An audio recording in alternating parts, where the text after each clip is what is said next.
nationals crossing the border under the previous Democrat.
Funny thing about truth is you can't make it up.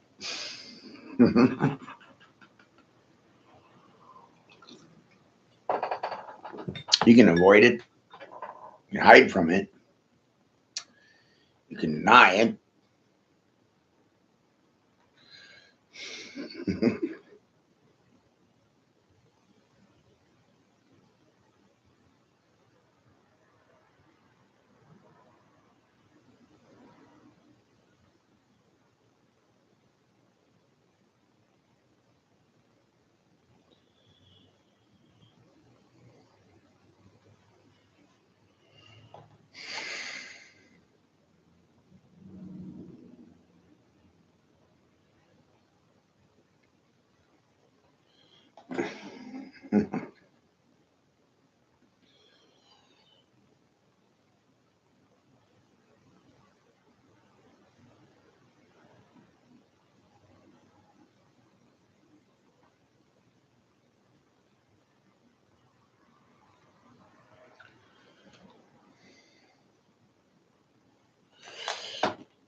To the silence of the good people, and I can't take anyone fucking seriously. It's fucking amazing. To the silence of the good people, and I can't take anyone fucking seriously. It's fucking amazing. I like take you about as seriously as you take me. That's wild, right? I like take you about as seriously as you take me. That's wild, right? I like take you about as seriously as you take me. That's wild, right?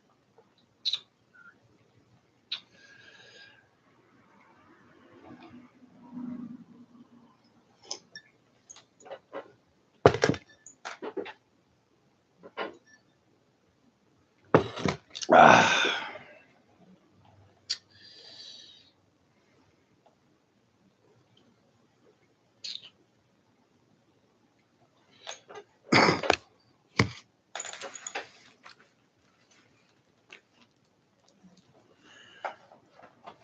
Ruling with a ruler doesn't happen anymore because it's sexist and it's racist.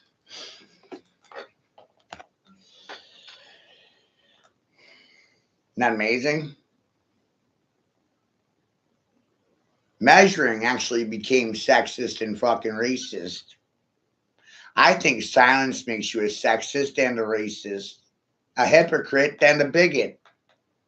Look at my mouth, it's a spigot. They gonna deny any of these things? No. It's goddamn amazing. Their hands are tied. They don't have a comment. They're all out.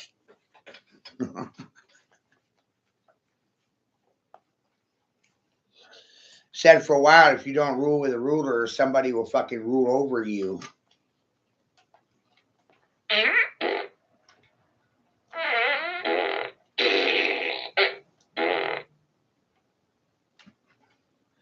But if you're the ruler, then rule through the use of a ruler, measure, define reality through methods of measurement. Wow, it's crazy.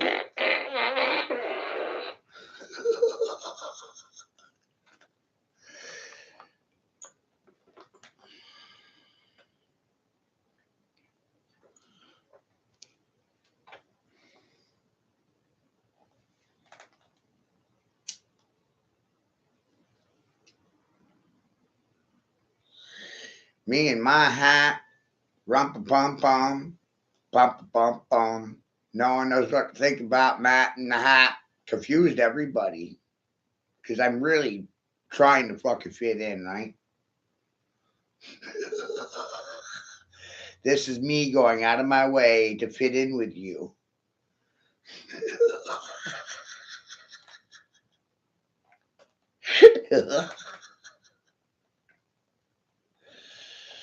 Or maybe I want to be a standout, you know? Maybe I want credit for the words coming out of my mouth, and I really don't care about anyone else's mouth. Weird.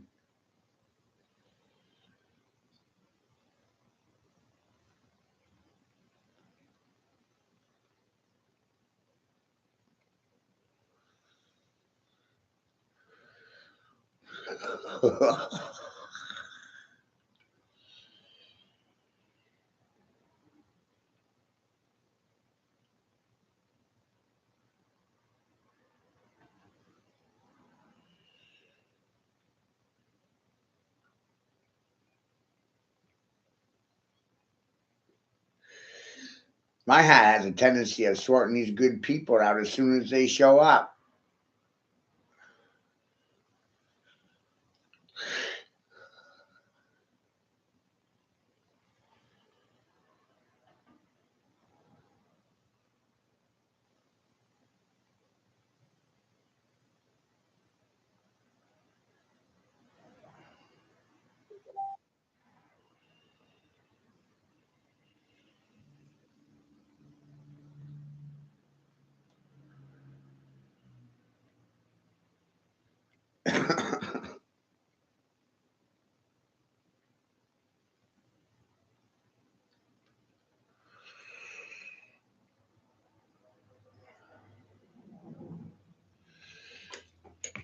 So I'm pretty sure we can watch the congressional hearing in regards to the Chinese communist growers in America. That'll be fantastic for today's education.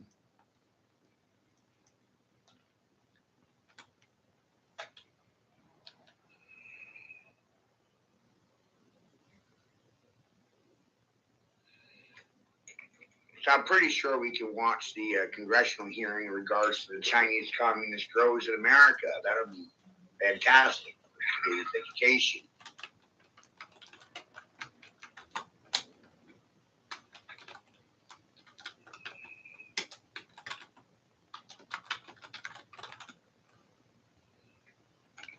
So I'm pretty sure we can watch the congressional hearing in regards to the Chinese communist growers in America. That'll be fantastic for today's education.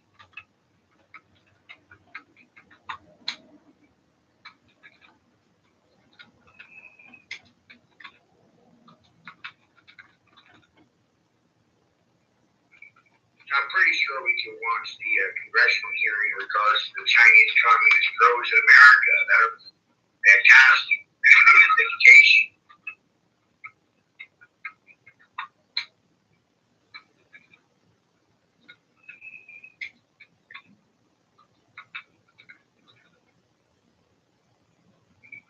I'm pretty sure we can watch the congressional hearing in regards to the Chinese.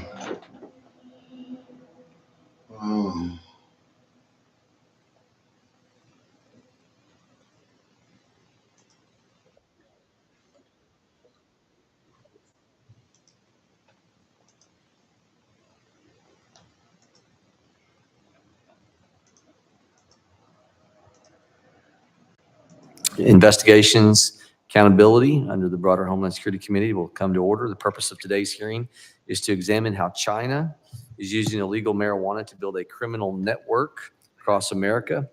Without objection, the chair is authorized to declare the committee in recess at any point. I now recognize myself for an opening statement. Today, the Oversight Investigations Accountability Committee is holding this hearing on how the use of illegal marijuana as tied into the criminal network tracing to China is impacting the United States. First, for order of business and announcement, the gentleman from Texas, Al Green, will, from this point forward, be serving on the Oversight, Investigations, and Accountability Subcommittee for the remainder of the 119th Congress, and we look forward to working with him.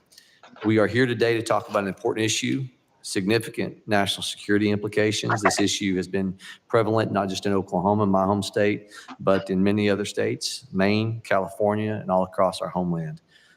Let's paint the picture together. A group of Chinese nationals affiliated with foreign criminal organization crosses the southern border, makes their way into rural Oklahoma.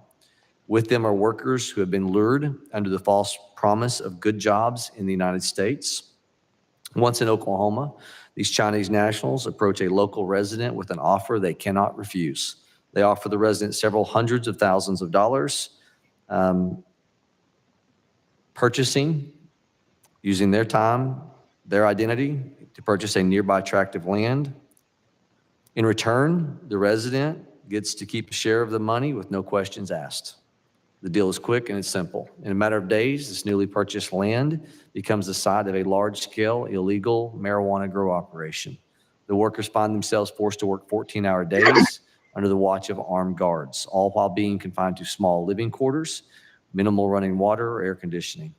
The smell of toxic fumes, fumigation from pesticides that are lit on fire that we know have caused major health consequences, banned in this country, are utilized for these grow operations.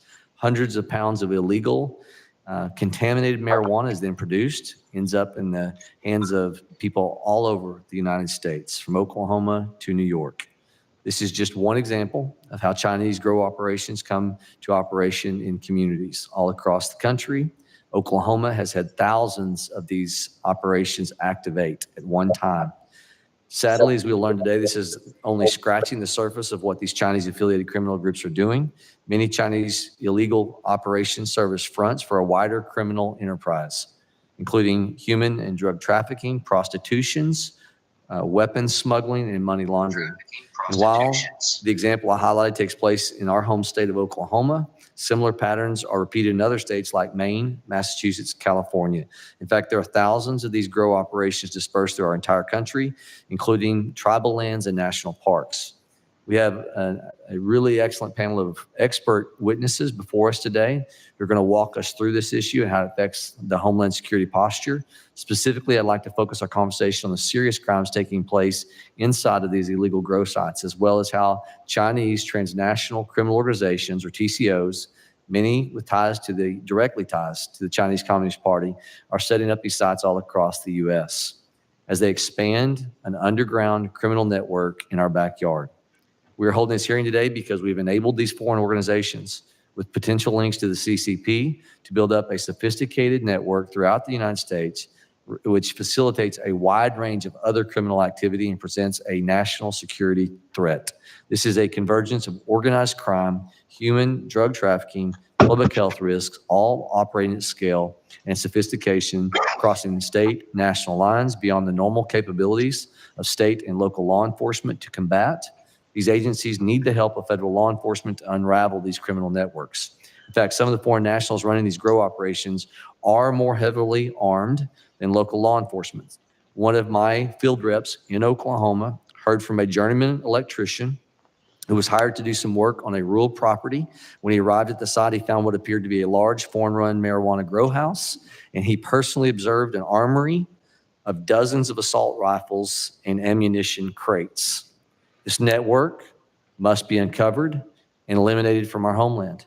It's really that simple. The potential threat that comes from having fully operational criminal network associated with top foreign adversary on our soil is too great to ignore. I look forward to an informative and productive discussion. I now turn it over to Ranking Member Thanedar for his opening remarks.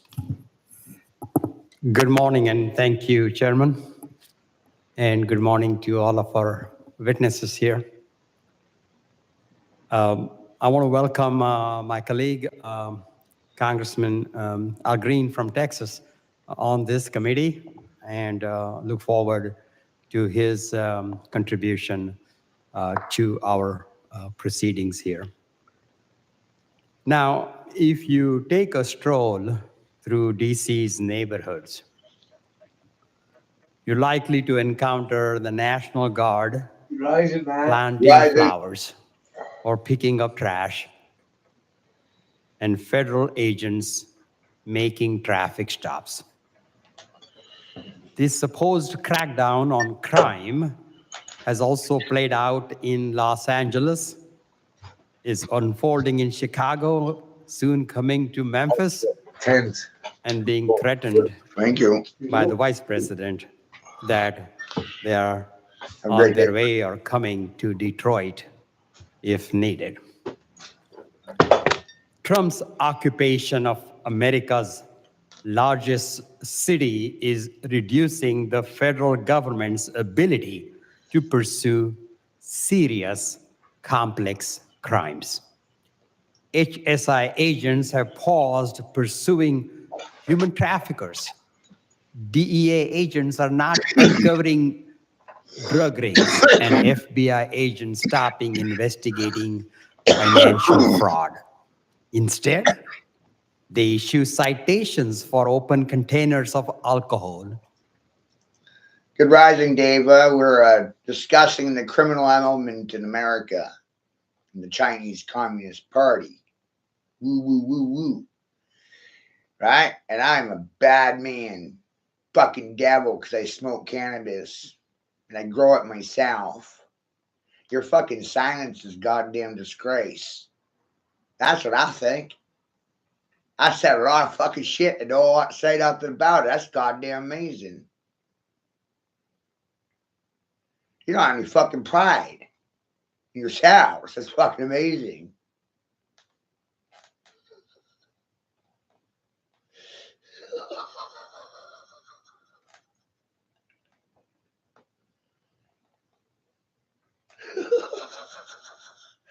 I'm a criminal because I grow my own plants.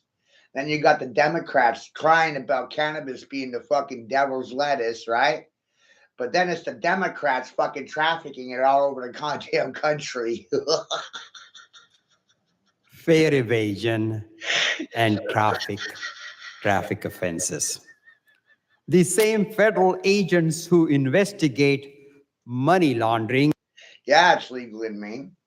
Of course, I can grow 6 plants without worrying about getting a ticket. Ain't that fucking amazing? Been that way for about a decade.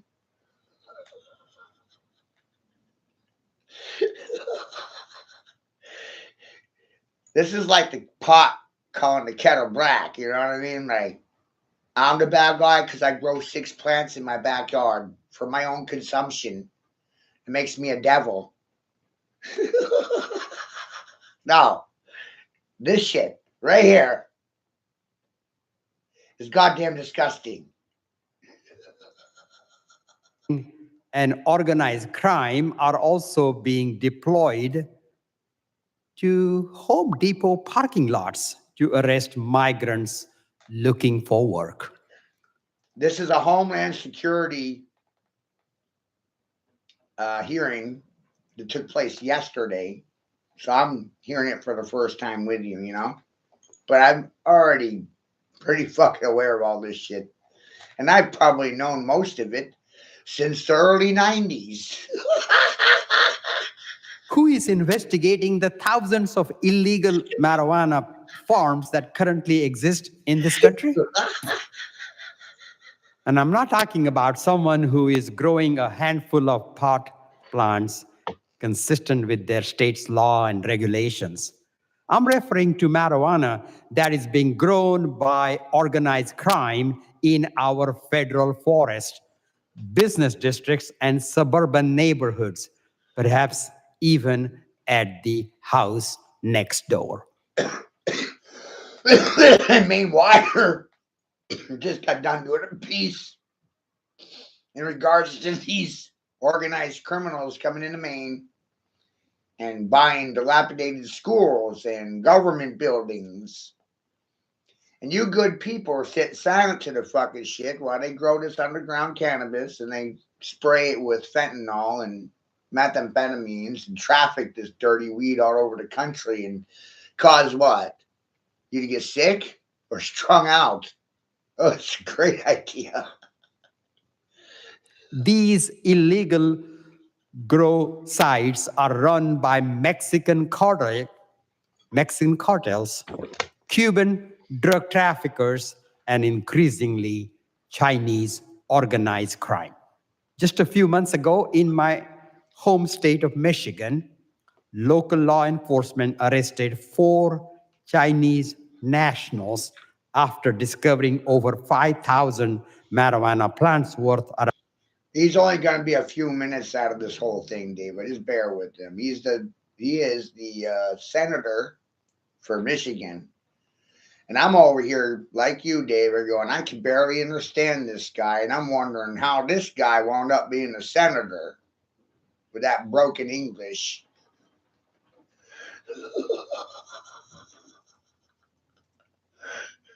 Around $5 million in a warehouse.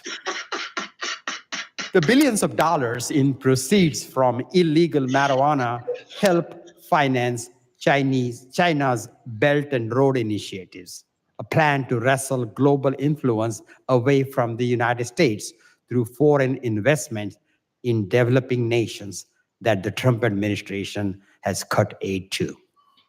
The illegal marijuana proceeds also fuel Mexican cartels that traffic deadly fentanyl in the United States.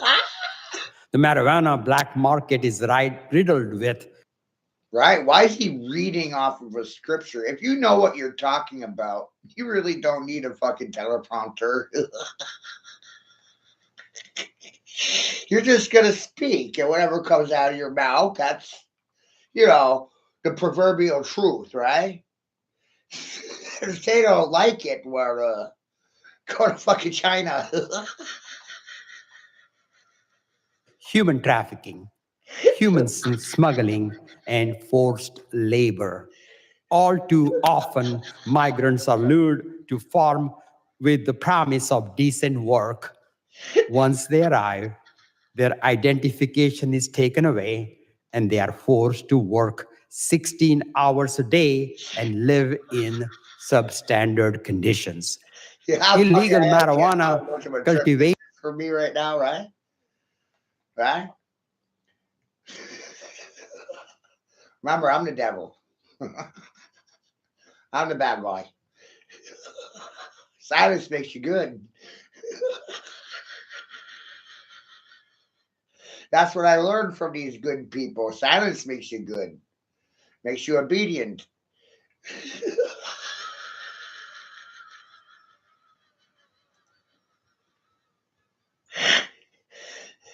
And this is what you're going to sit silent to. Right? Especially the Democratic Party, because you got a thumb in the pie, right? You're on the take. Especially here in Maine. Whoa. Maine Wire did a news report about it a few days ago. It's amazing. We can get into that in a minute. Sites are also stealing our scarce resources, such as water and electricity, while poisoning public lands and banned toxic chemicals and pesticides. Illegal marijuana farms are a threat to our national security, human rights, and the environment. The federal government has had some successes through the organized crime, drug enforcement, and task force. For example, in January 2024, a federal jury found 2 Chinese nationals guilty of possessing and distributing marijuana. Over a 7-month period, they shipped 56,000 pounds of marijuana from Oklahoma to the East Coast. In June 2024, the Justice Department charged associates of Mexico's Sinaloa drug cartel for conspiring with groups linked to Chinese underground banking. No, he's the senator of Michigan, Paula. He's the senator. Right? And, you know, Trump was telling y'all how people were illiterate and, you know, they can barely read and write. And here we have this. This is an educated man right here. He's just get off the boat. Bonnie, you're not so nice.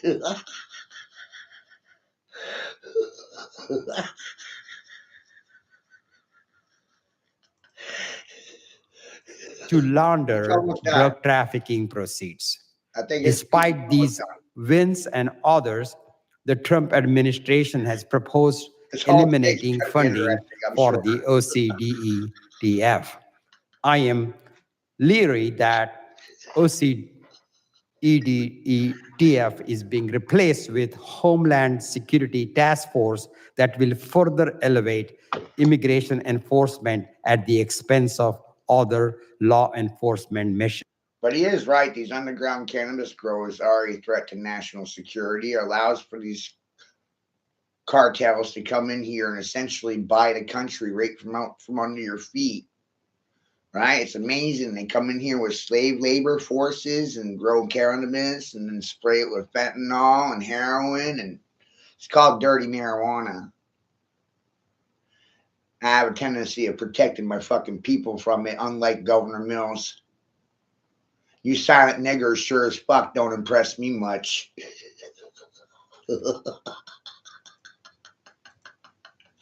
Like that sprinkle of poop. Including Sprinkling of poop. Hey, we got a pop gun now. They won't like my poop. those best suited to tackle illegal marijuana. The multifaceted threats posed by illegal marijuana farms run by organized crime require a coordinated national strategy and the resources to carry out that strategy.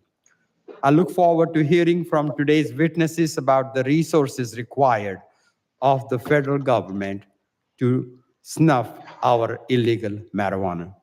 Thank you all, and I yield back, Mr. Chair. The ranking member yields. So I was a senator. Thank you to the other members of the committee. We are reminded that opening statements may be submitted for the record. I'm pleased to have a panel of witnesses, expert in their field, before us today to speak to this very important topic. I ask that our witnesses please stand and raise their right hand. Do you solemnly swear that the testimony you give before the Committee on Homeland Security of the United States will be the truth, the whole truth, and nothing but the truth, so help you God? Let the record reflect the witnesses have answered in the affirmative. Thank you, and please be seated. I would now like to formally introduce our witnesses. Mr. Donnie Anderson is the director of the Oklahoma Bureau of Narcotics, a native of Oklahoma. He has served in law enforcement for nearly 3 decades.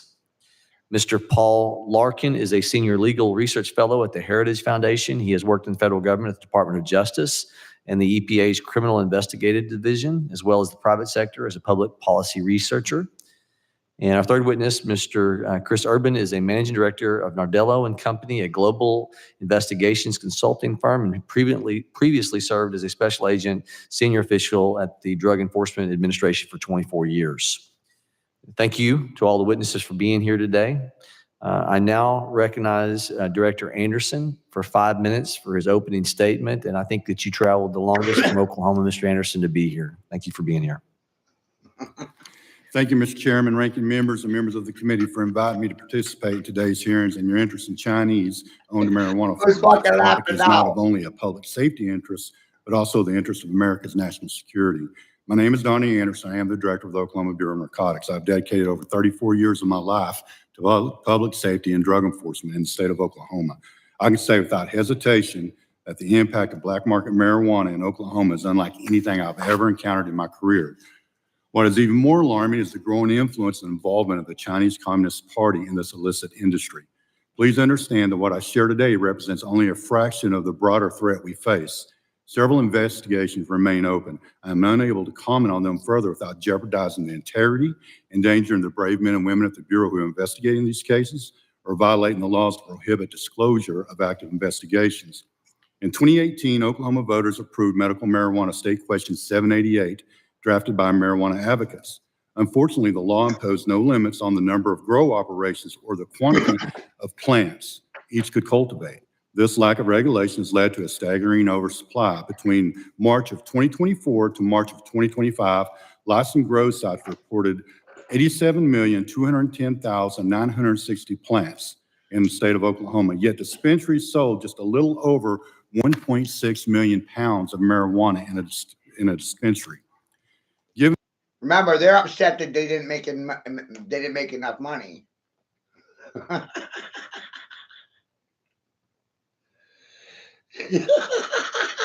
Right? This guy's upset that Oklahoma didn't get their fair share of the profits.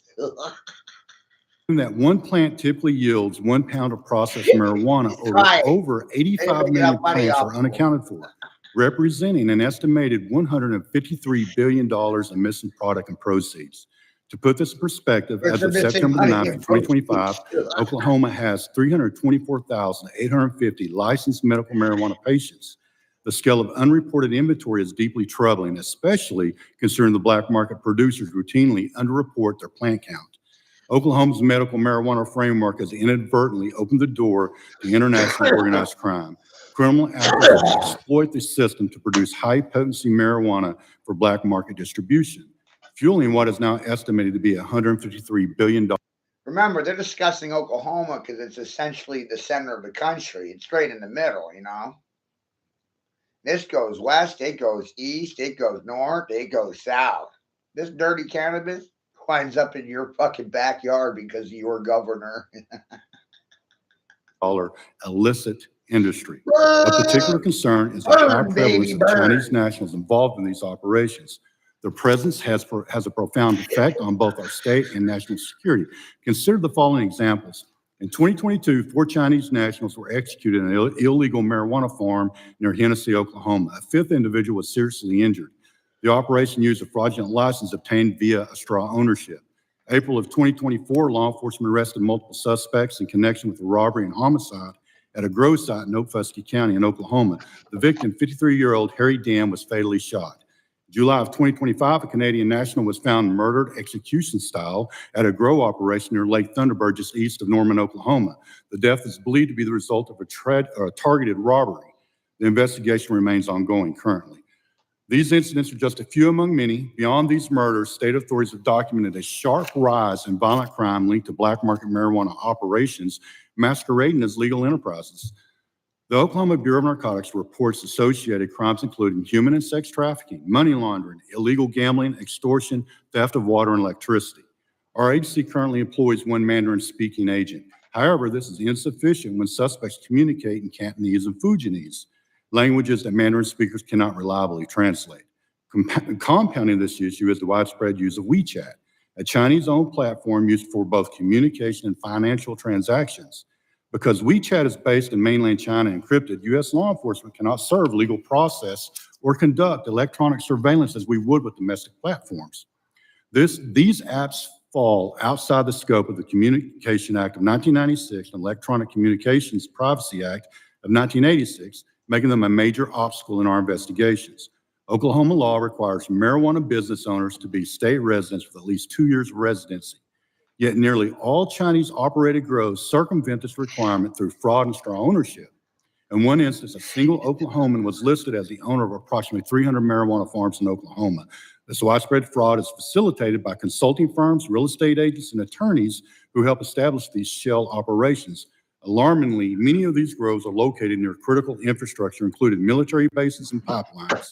For example, in an ongoing investigation, the Department of Defense reported suspicious activity at a marijuana grow operated by an ethnic Chinese group located adjacent to the McAllister ammunition plant. This ammunition plant is the largest in the United States that is Exactly.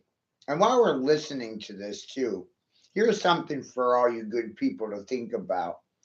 If we just federally legalized cannabis and allowed people across the board to just grow their own plants and produce for themselves, which is essentially what I think most people want, right? Be independent, right? Holy shit. All this crime would just magically fucking disappear.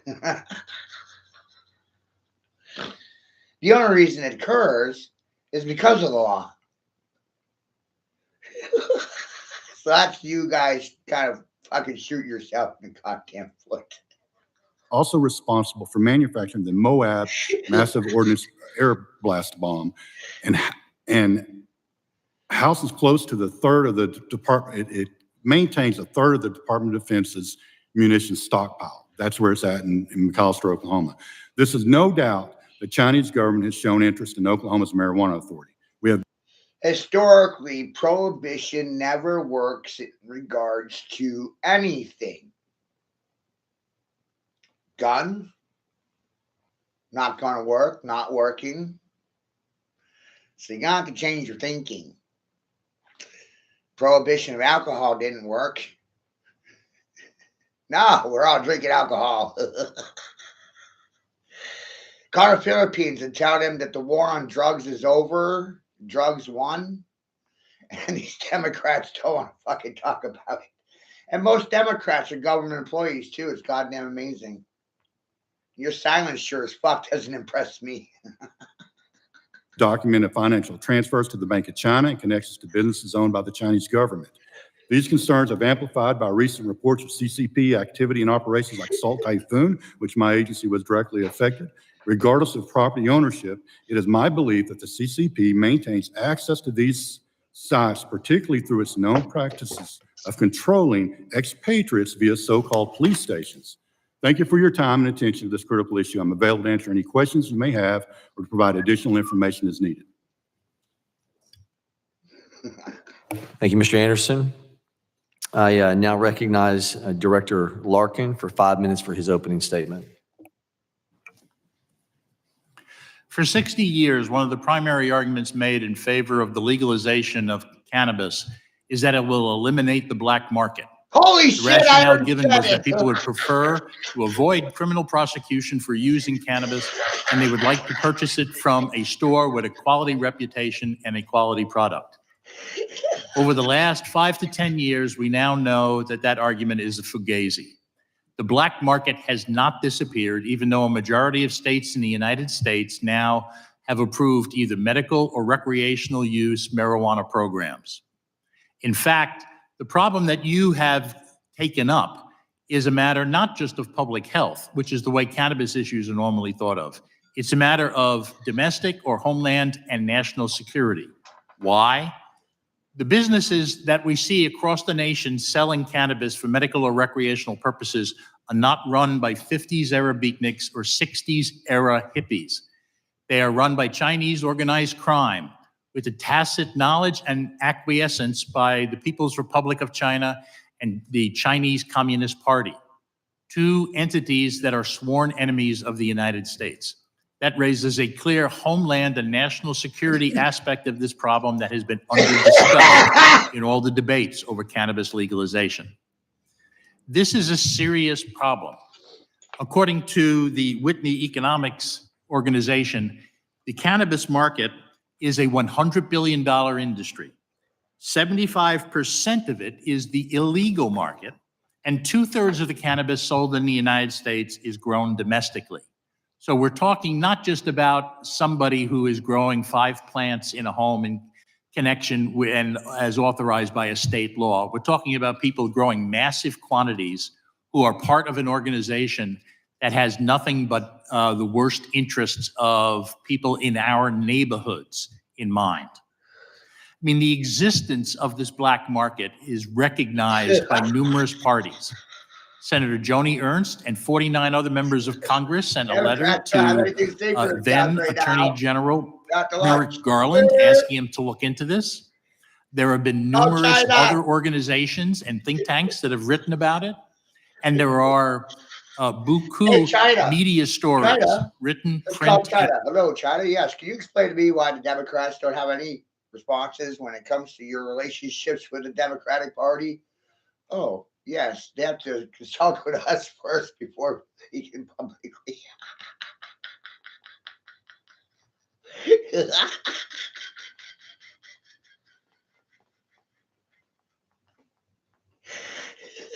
Because China will spank them on the butt.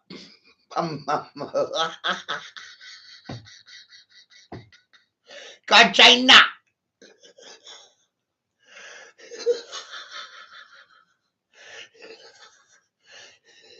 They got to ask Xi Jinping permission to speak first.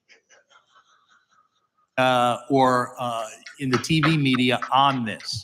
They all agree that this is a serious problem because it is not simply the illegal distribution of controlled substances that is at issue. It is all of the associated crimes that occur. As the ranking member pointed out, we'll see money laundering, human trafficking, prostitution, fraud, and How am I various doing? types of violent crimes, including homicides, as my colleague has pointed out. All of these damage our local communities. But it's not just that. The money that Chinese organized crime made from illegal fentanyl sales has helped underwrite their cannabis business in the United States. And the money that they make in the current operations can be used to spread those operations into other states and other areas, as well as for other purposes that do not have the best interests of the United States in mind. Now, if this were just simply a small-scale matter rather than a coast-to-coast matter, it might not merit the attention of anything other than the legislatures, the executive branch, and law enforcement in those states and neighborhoods. But it is, in fact, from coast to coast, from Maine to California. And Oklahoma, which is probably halfway between, has seen a very serious problem, as for the reasons my colleague gave, because there is unlimited grows allowed in that state. Now, as I mentioned before, this is not simply a problem of domestic people that have broke bad. The Chinese organized crime elements are working with the tacit knowledge and acquiescence of the PRC and CCP. Now, the law does not require a formal agreement amongst those parties in order for them to be held criminally liable. As I have explained in some of my writings, the conspiracy laws allow someone to put together a case based on various types of circumstantial evidence, of which there is an ample amount here.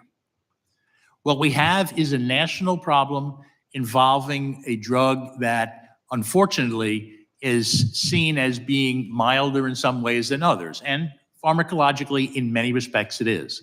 But cannabis is very harmful if you use it on a long-term basis or in very serious doses. I am glad that you're holding this hearing, and I'm glad to answer your questions. Thank you, Mr. Larkin.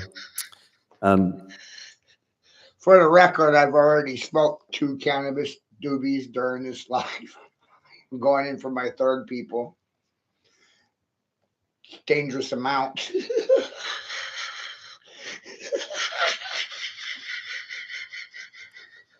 Mr. Urban, you are now recognized for your 5 minutes. Committee Chairman Garbarino, Committee Ranking Member Thompson, Ranking Member Thanadar, and distinguished You're members of the fucking kill me. subcommittee, thank you for the opportunity today to address you on the growth of Chinese organized crime in the United States and the role of marijuana cultivation and distribution in facilitating that growth. During my 24-year career with the DEA as an agent and executive, I saw firsthand the damage done by transnational criminal organizations, TCOs, and the increasingly significant operations of Chinese transnational criminal organizations. Over the last 5 years of my career, I led a team at DEA's Special Operations Division, SOD, dedicated to an operation called Project Sleeping Giant, which sought to understand, identify, target Chinese organized crime operating in the United States and abroad. We were particularly concerned about the rise of Chinese money laundering networks, which have transformed narcotics trafficking by offering dramatically lower rates, lower risk, and quicker return of funds than the networks that had previously laundered those funds. Project Sleeping Giant's objectives included understanding the Chinese organized crime threat, developing intelligence on it, and designing enforcement operations to mitigate it. As a result of the investigative and intelligence gathering operation, we learned that Chinese organized crime was involved in a wide range of criminal activity globally, including being the Chinese suppliers of precursor chemicals used in fentanyl production in Mexico, becoming the primary money launderers for the Mexican cartels, which have been recently designated as FTOs, human trafficking networks, global operations that corrupt government authorities, wildlife trafficking networks, and of course, Chinese-controlled marijuana cultivation within the United States. So what have the Chinese money launderers done with the proceeds of their criminal activity? Starting in 2017, when a wave of marijuana legalization was sweeping through the United States, we started seeing the profits of the laundering of Mexican cartel proceeds get invested into marijuana cultivation and distribution operations by Chinese money launderers. The speed and organization in which the Chinese-controlled marijuana grows were established was nothing short of remarkable.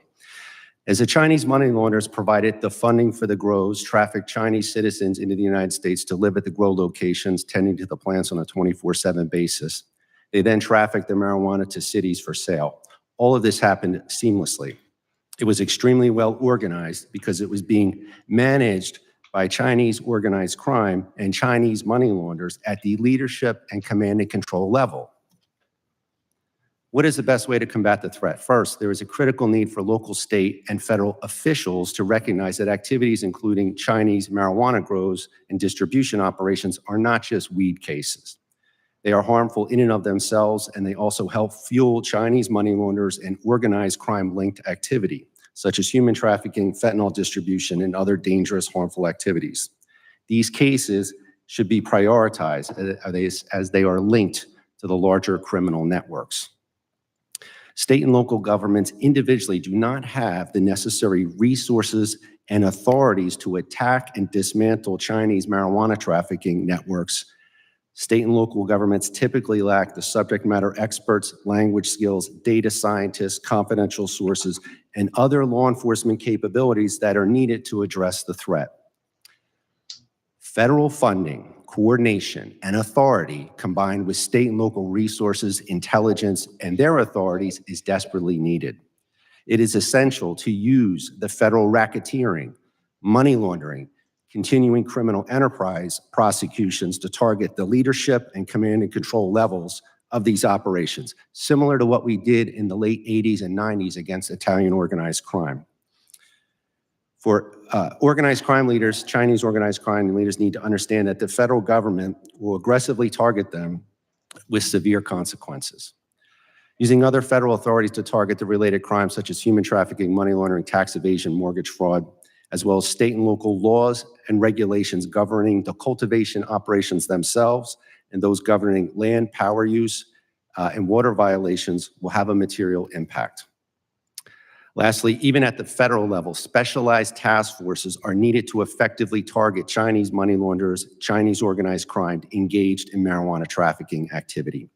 A fully funded intergovernmental platform will allow for law enforcement to better identify the criminal networks and dismantle them state by state. Congress can play a vital role in providing resources, incentives, and authority to the federal government. Thank you for the opportunity today to engage in this conversation.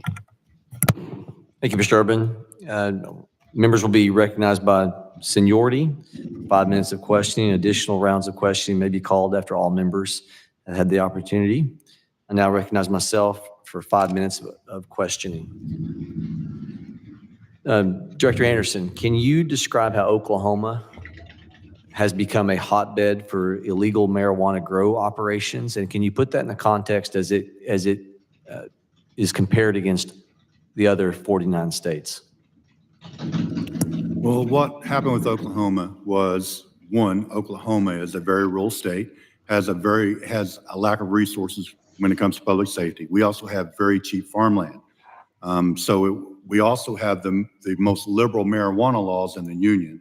So whenever Oklahoma enacted the medical marijuana statute that we passed, it opened up Pandora's box for Oklahoma. So what you had a very organized group of Chinese nationals who actually, this isn't just in the US, they're global with what they're doing, but they own the market of marijuana. They actually took a market that was the #1 cash drug crop for the cartel, and they own that, and they've owned that for several years now.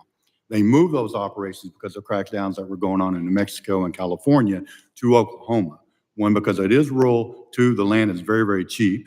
What you can buy 80 acres in Oklahoma, what you can buy a block for in California. With our laxed laws, that is exactly what happened in Oklahoma. Mr. Urban, you mentioned a minute ago, if I remember hearing you correctly, that 300 billion is what you all have seen is the 2025 number of illicit marijuana being moved across the United States. Did I understand that stat correctly, 300 billion? I believe that's correct. It was Yeah. in my written statement. So I believe the time period. It's a massive amount of money. In tandem with what Mr. Anderson is talking about, when they're looking at the amount of plants in Oklahoma compared that they should have registration on, compared to what they know they're able to produce and what's been unreported, Oklahoma alone believes they have $150 billion per year illicit marijuana industry. To put that in context, the state budget of Oklahoma to run all areas of governance from the state level in Oklahoma is $13 billion. 10 times the state budget is the illegal activity of marijuana, and it's why it's sadly become, and I hate this for my state, a leading exporter of marijuana in this nation. Illegal marijuana export. It's almost half of the number that I think that the DEA is looking at. And it's just astounding. Director Anderson, what kind of response are we getting in Oklahoma in terms of knowing that what's opened this thing up?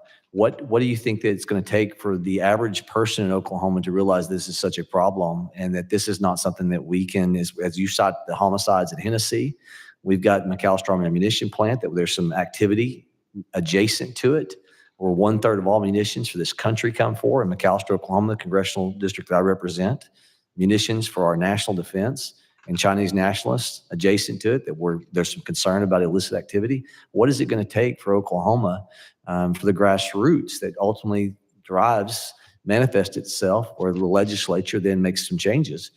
What does the law enforcement have to do to get the attention of Oklahoma officials? Thank you for the question. I wished I knew the answer to that because I've been trying for 5 years. I will say we are starting to gain traction now as far as global or nationwide what's going on in Oklahoma, because literally what's going on in Oklahoma, whenever I talk about the 85 million pounds that's unaccounted for, that's going across the U.S. And understand that's what we know is there.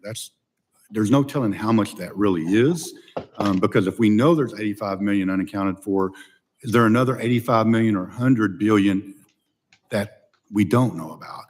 Because typically when we go into these operations, they don't have metric tags on them. They tag a few.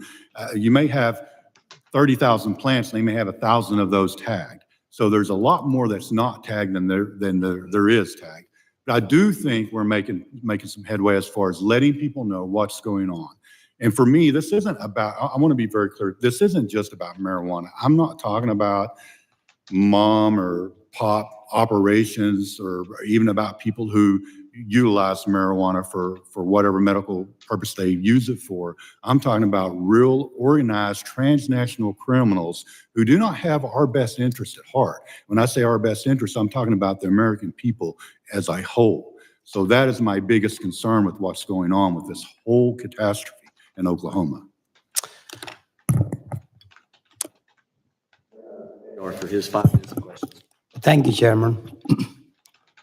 Look, drug cartels and criminal organizations, including those from Mexico, Cuba, and China, are illegally cultivating marijuana across the United States. They are often disguise their illegal operations by hiding in states where law-abiding growers operate. But these illegal marijuana grows are dangerous. They rely on human trafficking, or cheap labor and sexual exploitation. They steal water and energy from surrounding communities. They sow the grounds with pesticides and chemicals that seep or run off into our water. And they spray the marijuana with chemicals that end up being consumed by people here in the United States. Mr. Urban, how should the federal government respond to illegal marijuana cultivation, especially when it comes to combating international criminal organizations that are operating across the United States? What does a whole of government approach looks like from your experience? So from my experience, sir, I mean, you laid out all the variety of crimes and activity that was taking place in these cultivation areas. I think it's very simply, we need to mandate a solution from the federal government. We need to provide the funding, for example, Mr. Anderson in Oklahoma. What I would suggest is we need to target the network and defeat the whole network. So you can use Chinese organized crime as an example, but you could also lay other organized crime elements in this, but we'll stick with Chinese organized crime right now. Federal funding a task force that would target that entire network operating in the United States abroad. The funding is expensive for personnel and overtime, as Mr. Anderson would probably attest to. There's air and land assets that you need, but we need a federal task force comprised of DEA, HSI, FBI to include their counterintelligence side, because there is an counterintelligence component to this. IRS, Fish and Wildlife, and then again, successes that we've had in the past, partnering with state and locals who have the expertise and intelligence and know-how on the ground and using their authorities. It's a national security issue. The task force funding would employ essentially a platform of these federal agencies combined with subject matter experts, translators of various Chinese dialects in this example, data scientists and targeters, funding to recruit confidential sources, and also coordination with state and local prosecutors. The mandated task force would target them with federal prosecutors as well. Thank you. Thank you, Mr. Urban. The Chinese have become the dominant players in illegal marijuana cultivation, but they are not the only players. How do we make sure the federal government is able to help state, local, tribal, and territorial law enforcement combat the big guys, the Chinese criminal organizations, as well as the smaller players? Look, in Michigan, earlier this week, a 50-year-old man was arraigned on charges of tax evasion related to an illegal marijuana grow operation that he ran for 2 years. When his home was searched, police found more than 1,000 marijuana plants and 50 pounds of processed marijuana. Just 2 months ago, Michigan State Police seized more than 10 million worth of marijuana at an illegal marijuana grow operation. That grow operation was in a 17,000 square foot warehouse situated on 19 acres. And in June, 4 Chinese nationals were arrested in Michigan for growing $5 million worth of illegal marijuana. Mr. Urban, clearly illegal marijuana grow operations are profitable business, and they are hidden in plain sight. What obstacles do federal, state, and local law enforcement face when trying to combat illegal marijuana grows? What can Congress do to help find, prosecute these farms and those who operate them? So great question. And continuing on from the first question, the establishment of this task force would be paralleled by federal and state prosecutors that would utilize, like I mentioned earlier, the racketeering, continuing criminal enterprise, and money laundering laws to target command and control leadership at the highest levels in terms of the organized crime groups, the Chinese operating in this area. The task force would also have tactical ability to move from state to state and enforce the law. Thank you, Mr. Urban. My time is up. Right?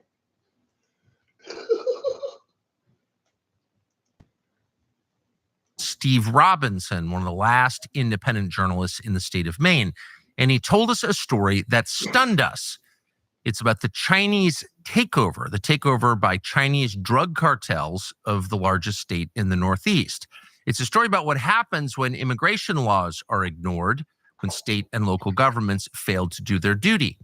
We have a documentary out about this right now. It's on TCN. The documentary is called High Crimes, the Chinese Mafia's Takeover of Rural America. It's shocking. Watch it now. It's available only at tuckercarlson.com.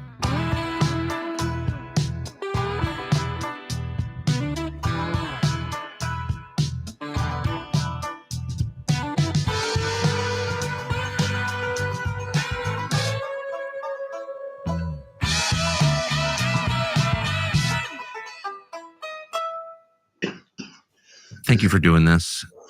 You're the best journalist in Maine. You're one of about 6 journalists in Maine. So, I mean, I don't know. But if it weren't for you, I don't think anybody would have any idea what was happening in the state of Maine. So let's go to the story that has kind of defined your coverage over the last couple of years. And that is I don't think it's too strong to say, the takeover of rural Maine by Chinese drug cartels.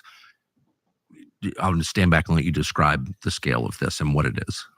Well, I mean, it's shocking. I would say there's probably 300 to 400 properties throughout the state of Maine that are under the control of what the Department of Homeland Security under President Biden called Asian transnational criminal organizations. Chinese mafia, I think, is a better term and an easier way to understand it. This first came to light in the end of 2023 when a reporter from the Daily Caller News Foundation, Jenny Tare, who's a fantastic reporter, got a leaked memo that said, hey, there's 270 plus of these sites in Maine, and there's another 800 in other parts of the country. And that caught my eye. I grew up in Maine, spent my whole life in Maine, and I figured if there were 270 sites in Maine where this criminal activity was occurring, I would be able to find it. And so I contacted Jenny and I worked with her and eventually got more information about some of these sites that she knew about, identified the property owners, and we visited some of the sites, started identifying some of the patterns.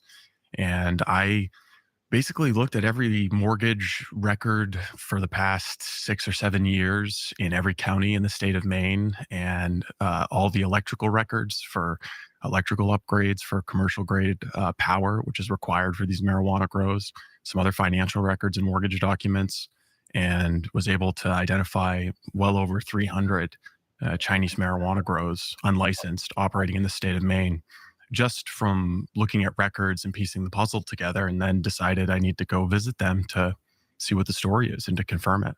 And so I drove, easily 10,000 or more miles around the state of Maine, to very, very distant, remote places, schools, factories, former shoe factories, former scrap metal yards.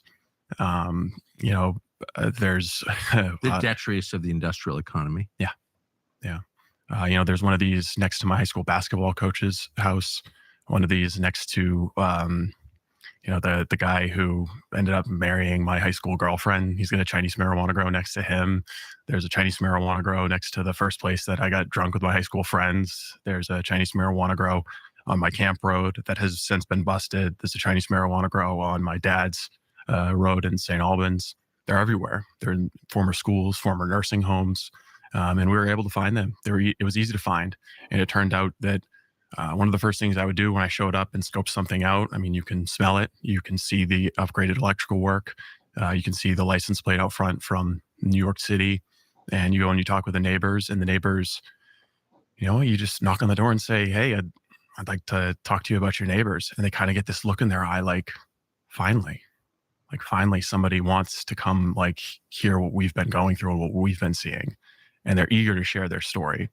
And the story is always that in the middle of COVID, a young couple that spoke decent English, were of Asian descent, showed up, bought the house, came over, introduced themselves, gave them a bottle of wine or a bottle of cognac, and introduced themselves and said, we're getting away from Boston, or we're getting away from New York because of COVID.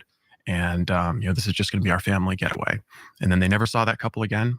And from then on, it was a steady stream of other individuals of Asian descent who did not speak English, were not personable, seldom left the house, and every 30 to 40 days, a U-Haul would arrive, usually at dark hours, 3 a.m., 4 a.m., and be there for about an hour and leave. And then there obviously was the smell of cannabis, very pungent, and all the windows blacked out, and the electrical work, and odd chemicals being dumped in the backyard, and some other indicators. Sometimes they would burn to the ground because they were trying to pass through too much electricity through. But I guess it was a period of 7 or 8 months I spent driving all around the state of Maine and seeing story after story after story and interviewing all of these people and seeing how scared people were, how terrified people were, how well known the story was amongst people. Why were people afraid? They were, for a number of reasons, I think. I think there were some people who were afraid of being called racist. If they were... Everyone in Maine is afraid of being called racist, Yeah. I've noticed. It's the Yeah. main weakness of the state. Which is what I found was the exact opposite. I found that they were willing to tolerate behavior from their Chinese neighbors that they would never have tolerated from Irish or French or English neighbors. Like absolutely, illegal dumping, breaking the transformer every other week and causing blackouts in the neighborhood. They would never have tolerated this behavior from white neighbors. But because of this inclination to not be smeared as a racist, they were willing to tolerate it. But they were also scared because they knew the signs of a criminal organization. They knew what was going on, and the marijuana economy in Maine is big. It's bigger than blueberries, potatoes, and lobsters. So there are enough people in the industry who are talking about this, and so there was this kind of secret, hidden knowledge of what was happening in this state, but it was like you can't talk about it. I'm a little bit confused for a couple. I mean, there's so many questions. I'm glad we have time. Get ready, players. Welcome to the Ultimate Cyber Showdown. Each week in October represents a new level to explore, focusing on the threats that matter most. Help your users level. Maine has effectively legalized marijuana. Okay, so their weed, and some kind of criminal enterprise has funded all these weed dispensaries, medical marijuana dispensaries are in every town. They're the only new buildings in most towns, as you well know. And the idea, the way that was sold. Your dog's getting mad about this. Yes, he's very upset with what's happening to Maine. The way this was sold to Maine voters was, we're going to take the crime out of marijuana. Like, we're going to regulate it. It's going to, if you want marijuana, if you want cannabis, you can go and get it. It's got no weird chemicals. It's going to be safer. It's going to be safer. Yeah. And the tax money too. The tax money is, our schools are going to be so much better. Our streets will be safer. There'll be so much more revenue for all No these bigger wonderful group of things. liars than the marijuana peddlers. They're liars. I know a lot of them are liars. Anyway, whatever. This is the opposite of what was promised, correct? Yes. I think that we unintentionally created a system that was so ripe for exploitation by criminal groups that you have to wonder if it was done intentionally. So because why would they? I mean, there's so much marijuana in Maine. Everyone grows marijuana in Maine. Its value's fallen dramatically. I don't know if they're selling an ounce of weed for right now, but you can stuff your mattress for $40 or $50. That's crazy. If it's triad weed. $40 or $50 an ounce. If it's triad I don't weed. smoke marijuana, but I did as a child. In 1983, it was $100 an ounce. Yeah. And that in 1983 dollars. So Yeah. it's dramatically cheaper than it ever was. So what's the motive for illegal weed grows? Well, they have the advantage of not paying taxes, no regulatory compliance. They're not paying their labor.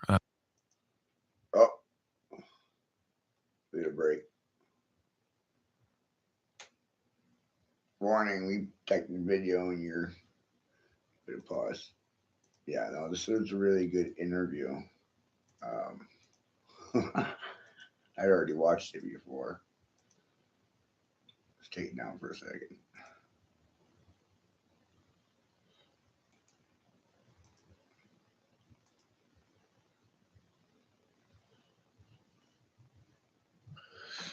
Can you still see me, or did they cut the feed?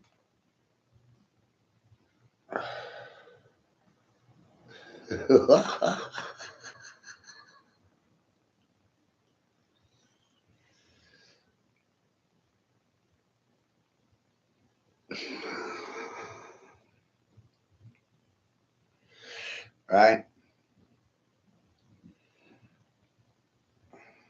He's a criminal! He's a criminal.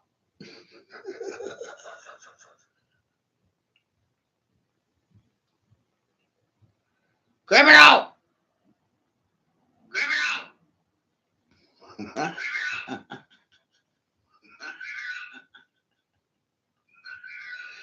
I solemnly swear I'm up to no good in the hood. Criminal.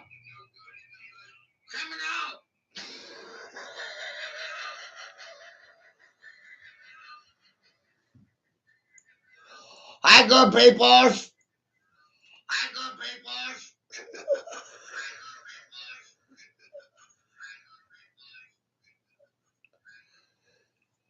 Is my hat big enough for you?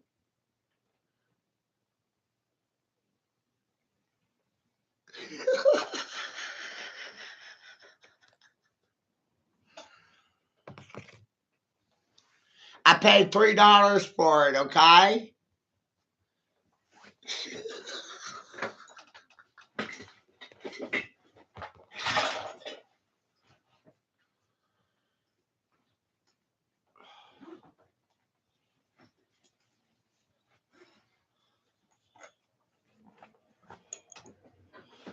Right?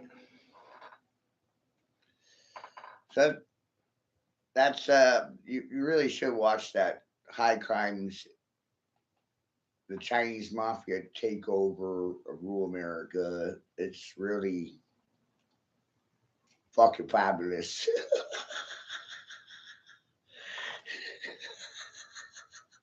And okay. Annie, are you okay? Can I get a thumb from you, Annie? Can you hear me okay?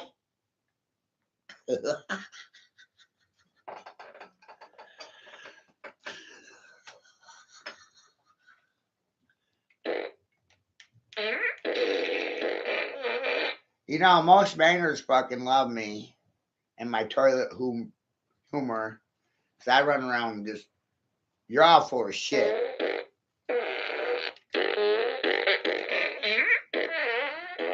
Can you believe that?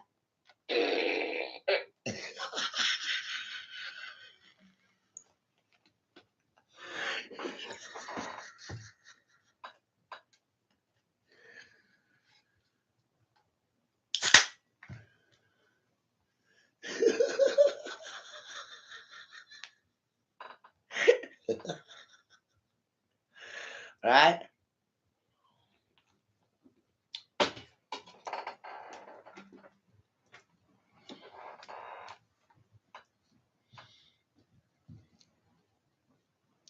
Goddamn shit's amazing.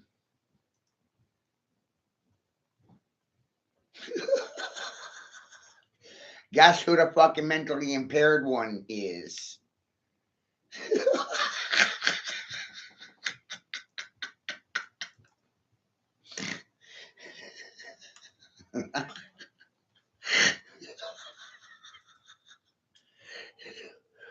Children?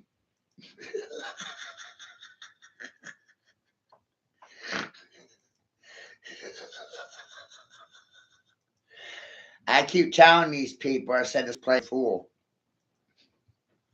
Right? Act a fool. Right? Remember when I said this shit? Then?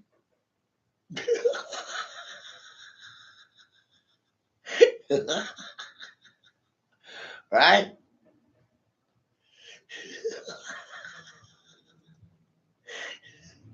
Church of the Tripping Monkeys, Dava.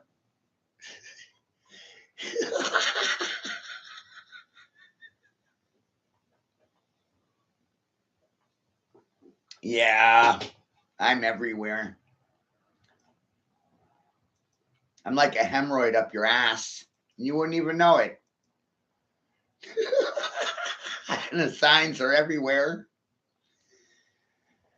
I've felt for a very long time you're all illiterate and you can't read the signs. Hard of hearing. Sign, everywhere, sign. Don't do this, don't do that. Can't you read the signs? Let's go back 5 years ago. Hey, I'm starting to recognize the patterns.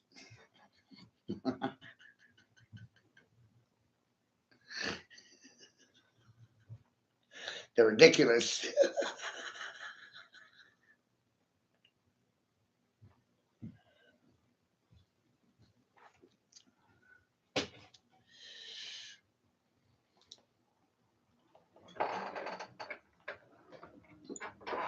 World stage actors are everywhere, you know? They're everywhere. You're all actors on the world stage. How is that a conspiracy?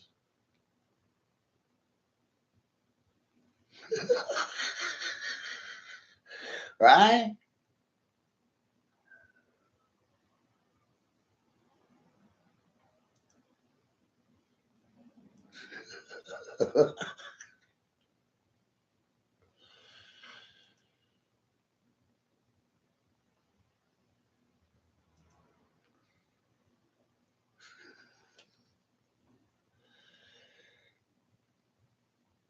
You want to join the mafia? You want to be in my mafia?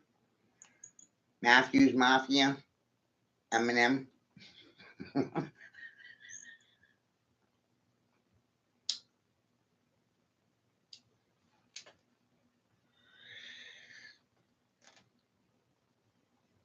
You know, your duty to yourself is to educate yourself. Self-education is the most important education, children. You better run home and tell your mommy and daddy all about it.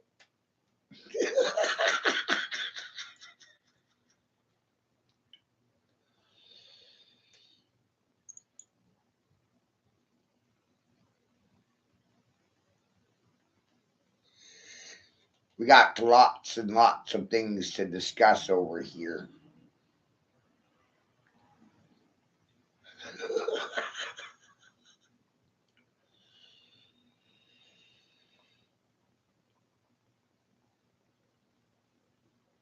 A lot on my mind, you guys.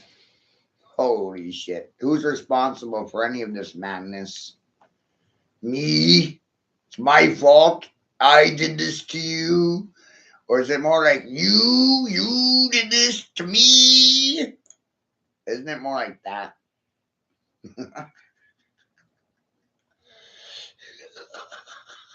Right?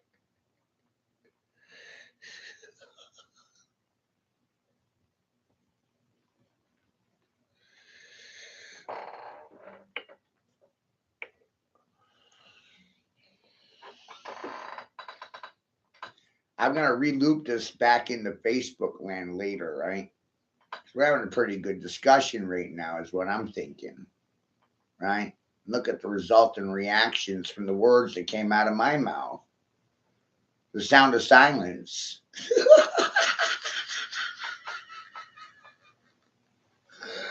Whoa! How's that for a criminal enterprise?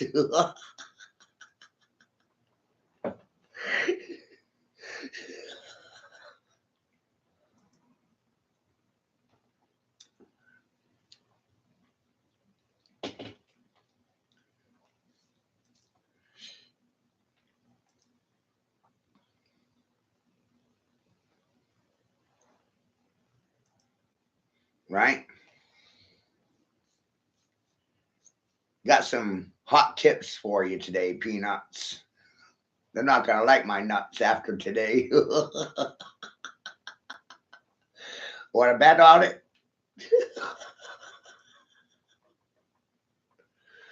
Right? This guy, famous, right? Y'all know who that is, right?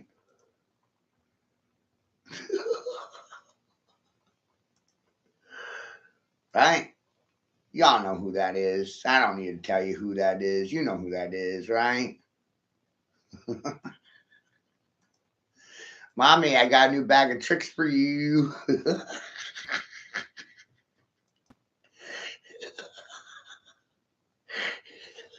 We got lots to discuss. Lots and lots.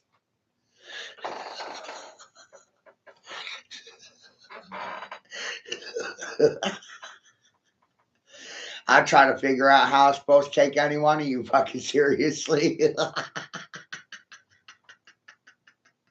I thought that up all by myself, Bobby.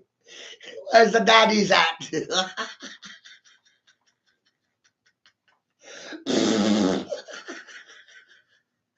I'm like, who's your fucking daddy now? Me? I'm your daddy?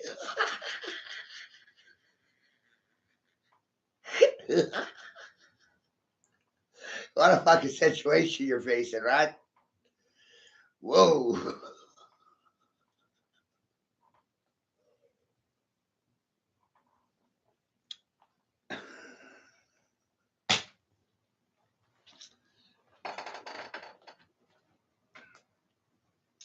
Right, Tucker Carlson said there's only 6 journalists in the state of Maine.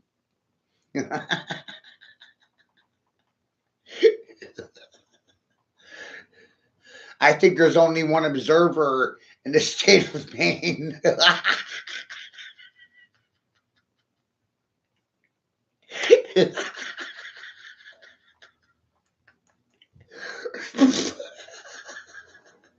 You might be a reporter, but I'm an observer, man. Watch this shit.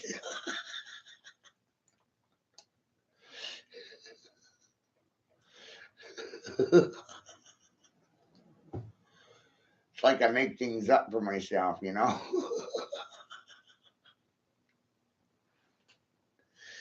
Whoa.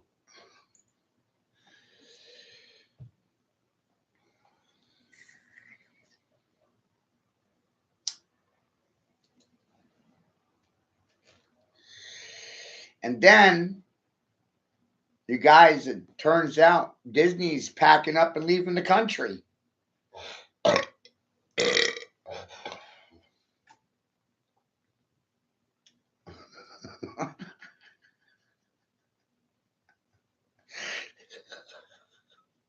Isn't that wild? It's too expensive to do business in America.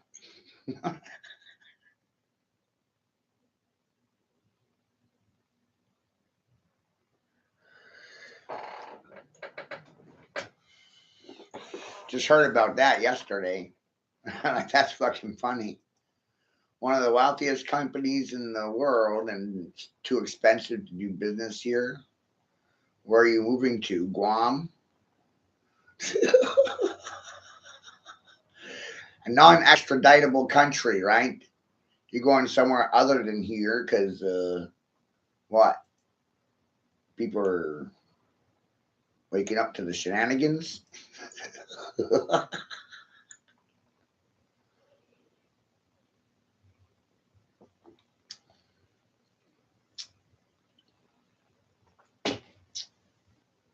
Thanks, Grace, for the production, right? You know, we got to keep up with the times, you guys. Current events, things that are happening. Shit's moving, baby.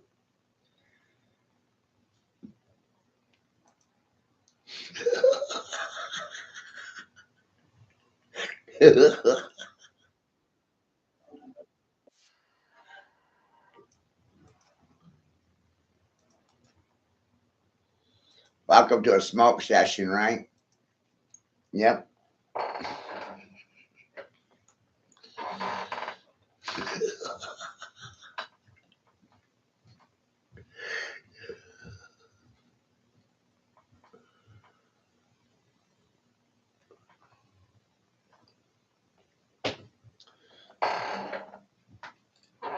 All the world's a stage. Hey, you guys, it's theater, performance arts.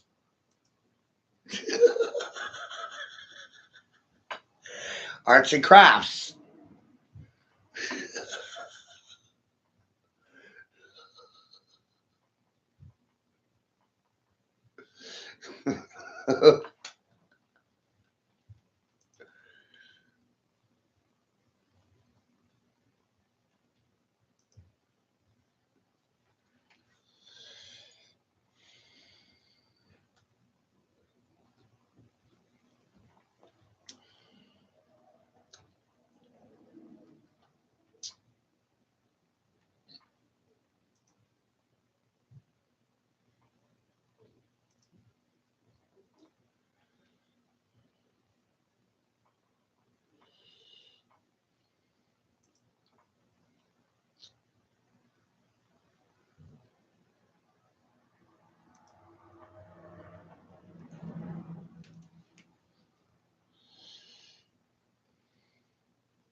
Right? Full circle thinking now.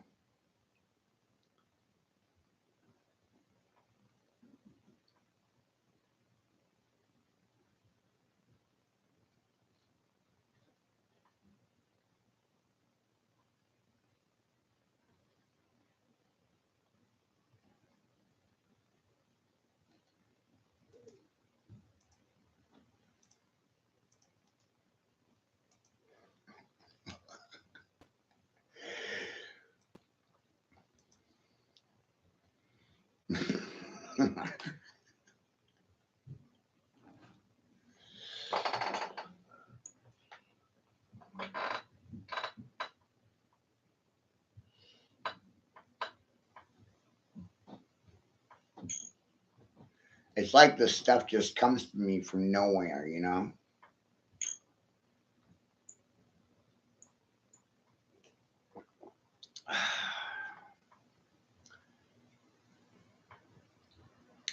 I'm a really pissed off Godhead.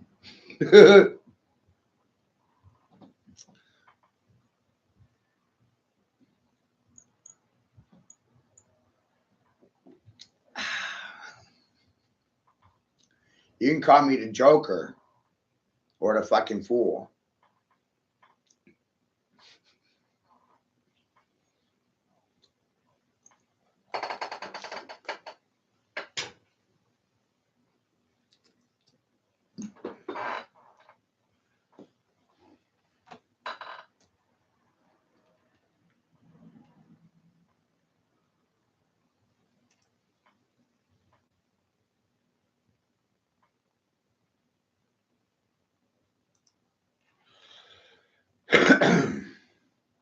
So as you can see,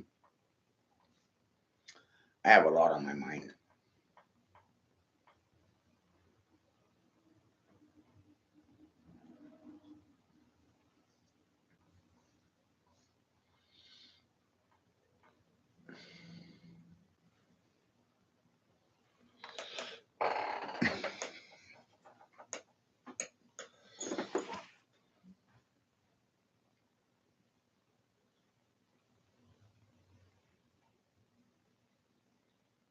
I don't see how sitting silent is going to resolve anything.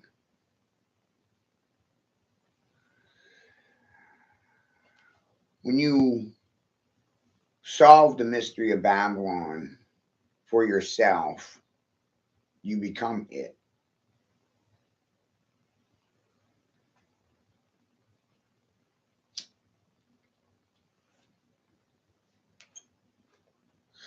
That's how the saying goes.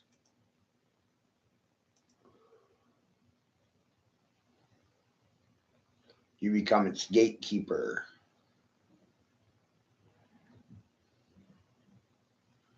It's really hard to trust anyone in leadership these days. For me personally, the funniest thing I can do is walk into a room and just tell you the truth. That's a paradox for you.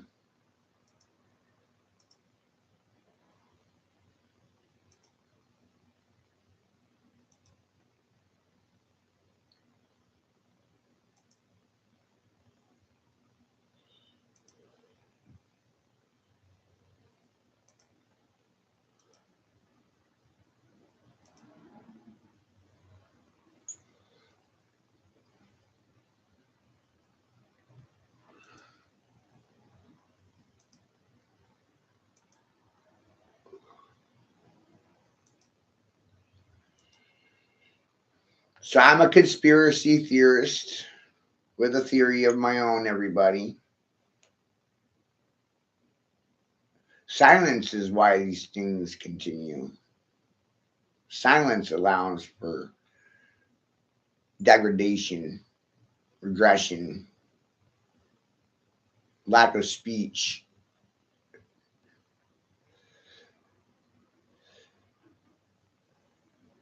According to the government, I should be rolling over in a grave by now because of my cannabis consumption.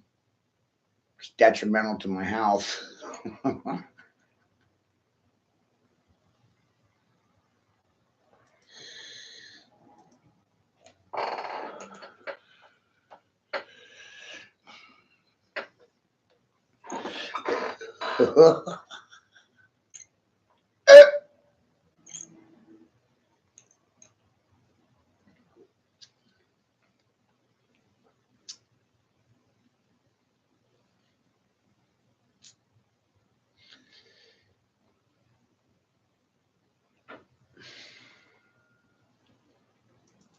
Accountability is the real issue.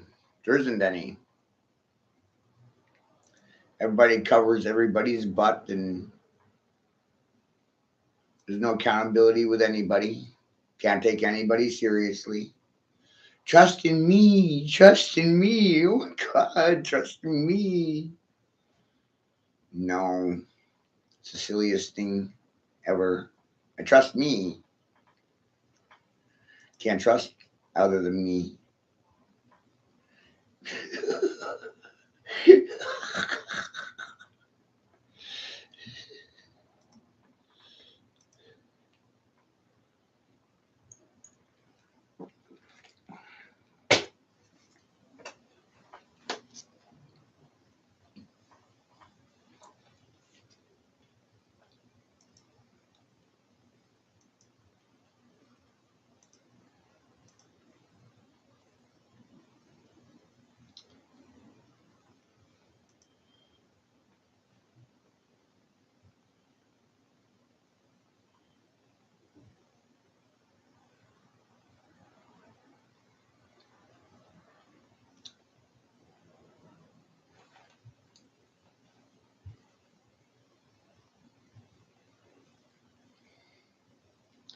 Should we call this like World in Review?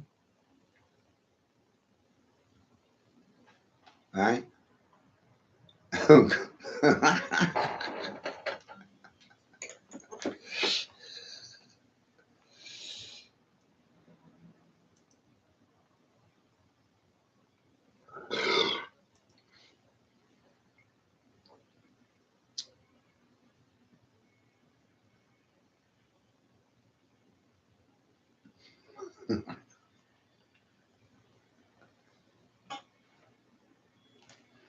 You're always trying to mess with my magic, man. It's not fucking cool.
So, I got a lot of wild ideas for you today.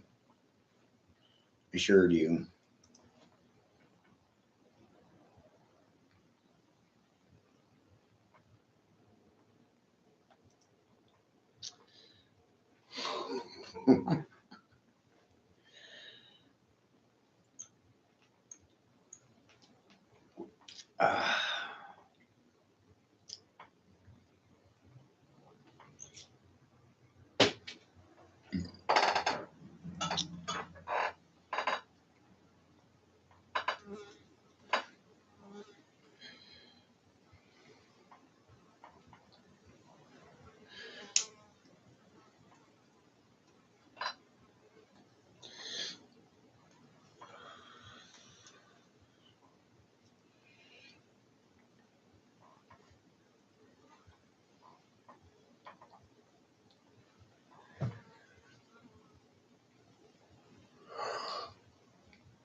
Like, it's really damn amazing, isn't it?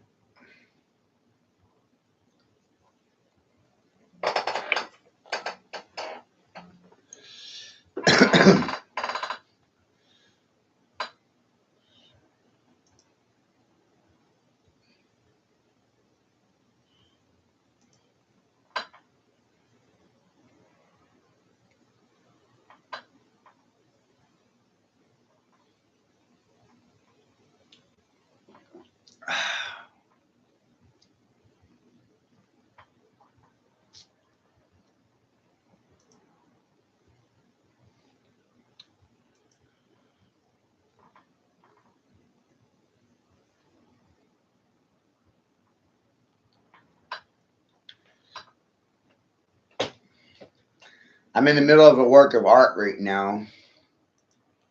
Okay? Neodependium. I'm performing art.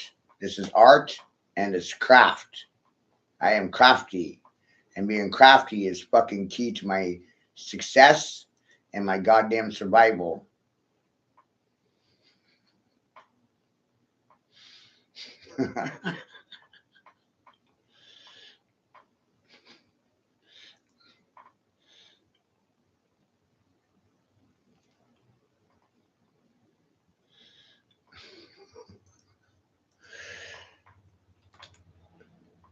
Hey, look.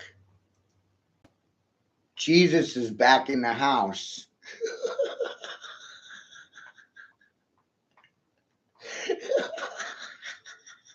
And no one believes it.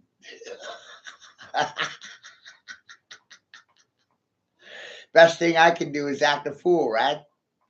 Play dumb, act dazed and confused in the land of confusion and cause it to happen on my own daughter.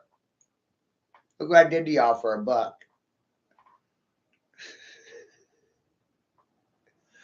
Where's my money? Oh, you don't have any for me. Because you're the devil's prana. You're a fucking food source to be ate.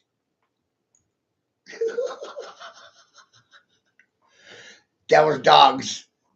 Devil dogs. Gotta dog their mamas.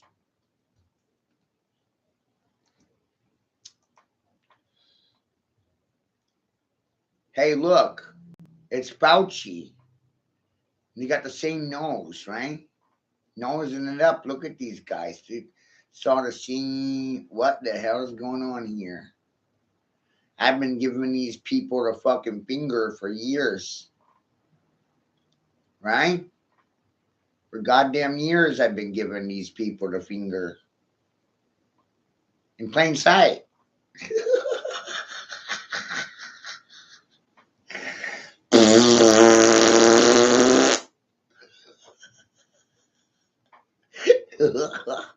You can't do that. Why? It's socially unacceptable.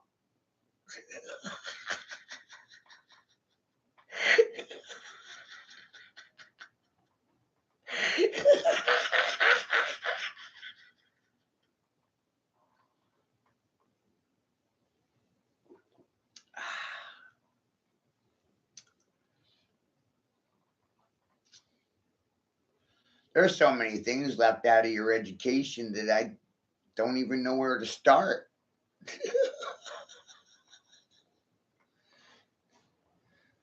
And there's no profit in teaching you a damn thing. When you're a prophet, that's the shitty part of the spectrum there, right? No profit when you're a prophet. There's no profiting. They don't believe anything I tell them. It's fucking amazing.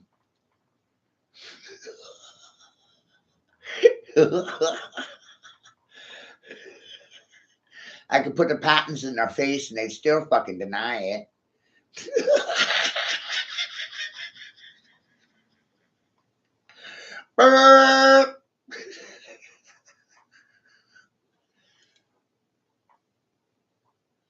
What can we take away from this, David?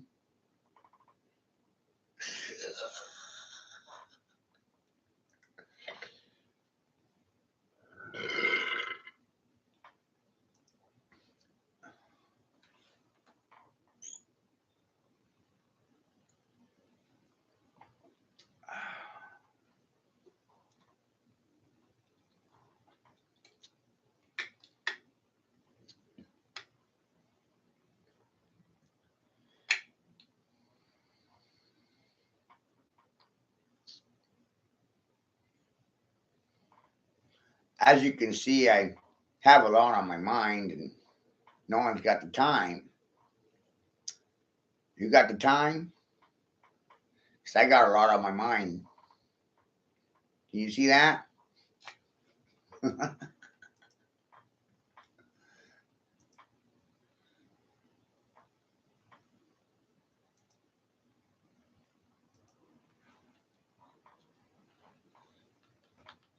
It's really amazing when you do it for yourself, right?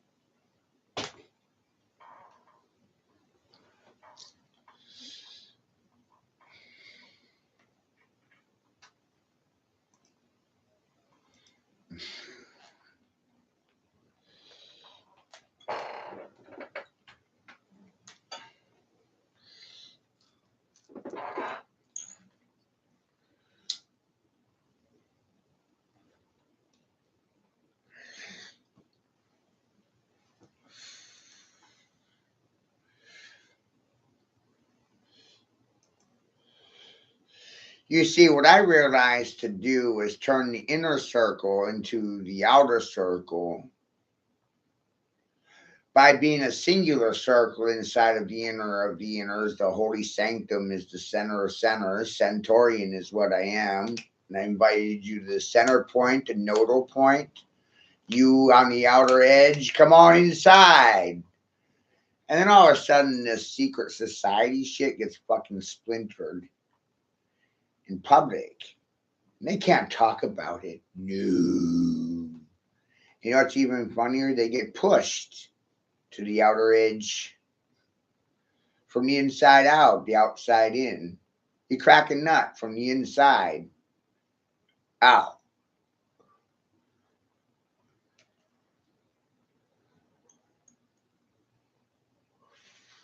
I can't walk up to the Vatican and knock on their door and ask them to let me in and stop their fucking shenanigans.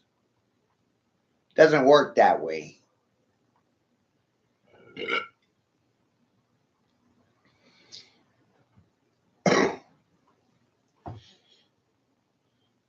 Instead, I realized that the observer affects or impacts reality. And I invited you to observe my observations. And when you observed and saw as I saw, you shit your pants and left the equation.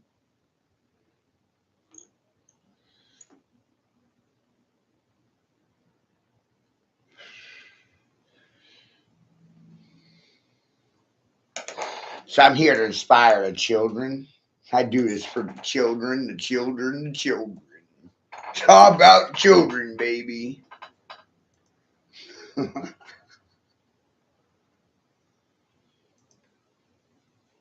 ain't about me. It's about the children. Politicians love children. More than they should, apparently, parents.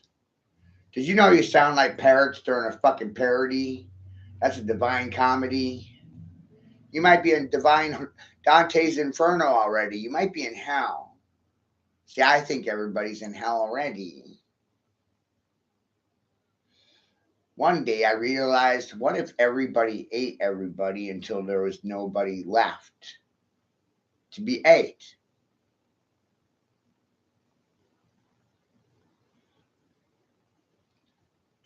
That disturbed me.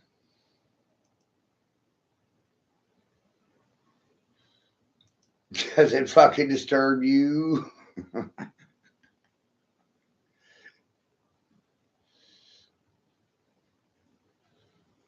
I wonder why Disney's moving back to the United Kingdom. Did you know that Disney was a crown corporation under Magna Carta? Disney was always property of the Crown of England. Did you know that shit? Bet you didn't. So how the hell has America ever been separate from The Crown of England.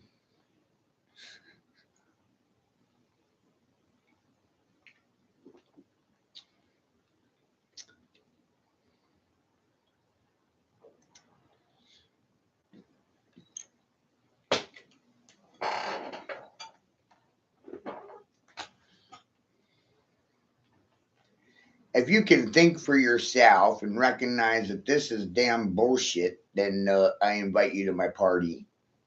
If you don't have anything to say, can't think for yourself, then clearly I don't want you here. How's that for transparency?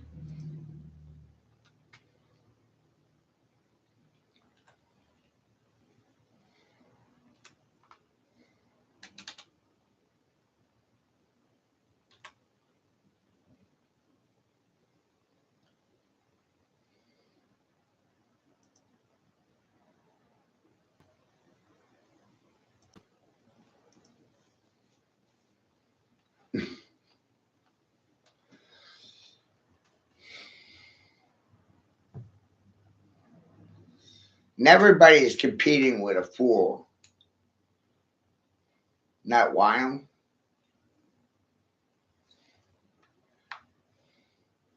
Maybe I should start my own coin. I was thinking that years ago.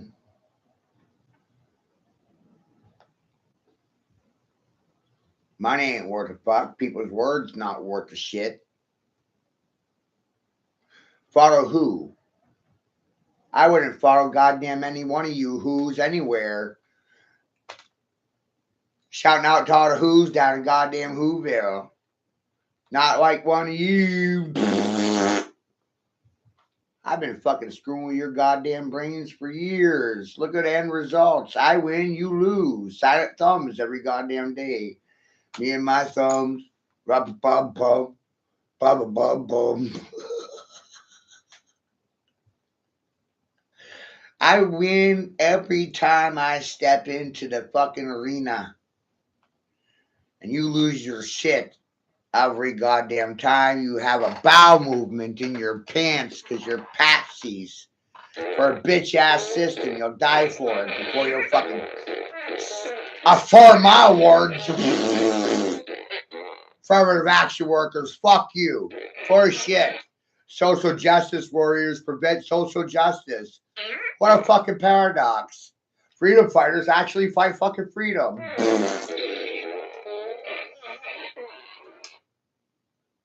You people fucking amaze me.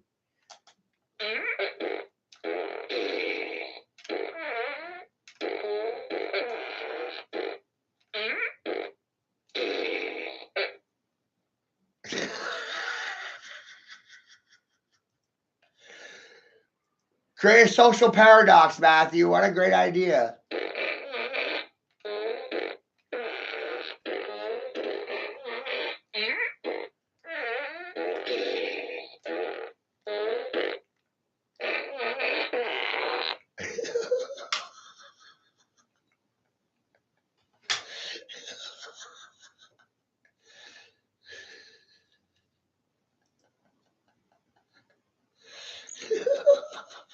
I do a play site too, right?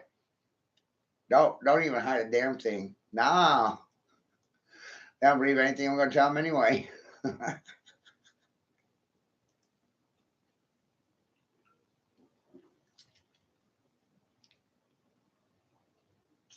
wants to hold my hand? You want to hold my hand?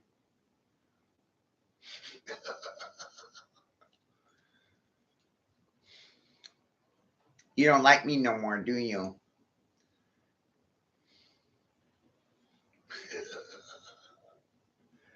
These are your good people. Hello.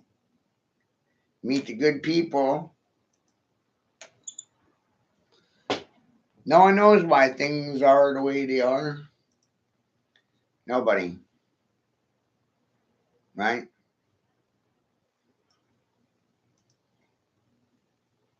Goddamn amazing, ain't it? Ass clowns wearing ass hats and nobody got anything to say about it. Fuck's your good degree gonna do for you here? save you.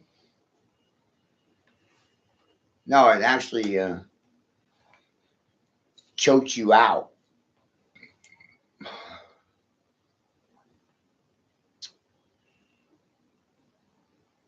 Now I'm pretty goddamn proud of myself for that.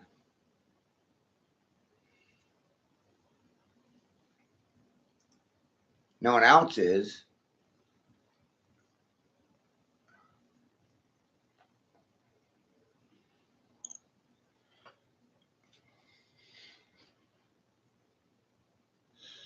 So I'm gonna be all over the place, right in your face. You know, no point in hiding. Don't need to hide.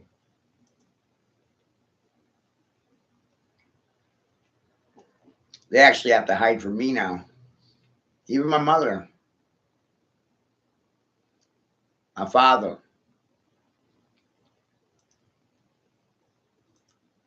They all gotta hide their face. You're fucking disgrace. You don't see the irony here? Mask wearing is a fucking ritual, bitch. Now you're fucked. I see through all your goddamn masks.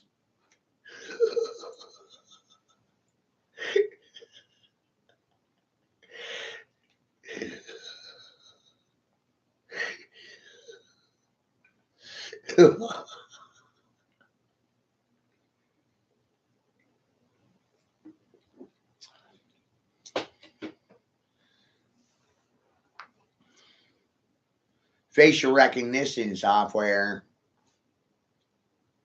It's new age technology, right? We won't be fucking deceived by fake names. We'll just start looking at faces and go, wow, that's the same face. Oh my God, look at that face. There's the Pope. Holy shit, Pope Francis, how you doing? Well,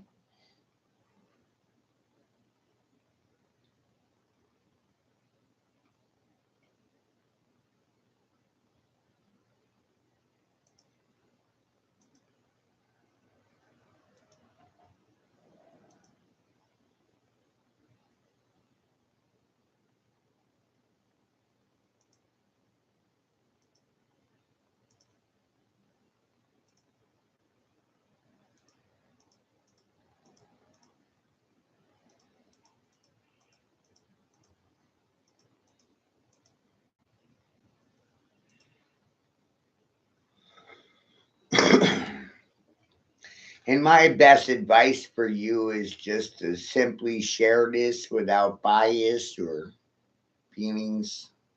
I don't care about your feelings. I want to poop on your head and shit down your throat. I got some poop for you and I want you to eat it. Dogs like eating poop. It's true. You like your dogma. And you like lying to your mama and your dada. Right? So go ahead and try to fucking lie to your daddy. I want you to goddamn try to lie to me. Because I don't think you can do it. I bet $1 on that fucking fact. You can't lie to me. I see through all of you. You know how fucking funny that is for me?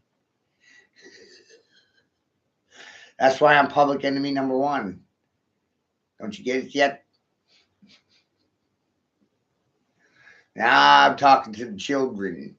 I'm here for the children, the children, the children, because the parents don't listen to anything but themselves. Whoa.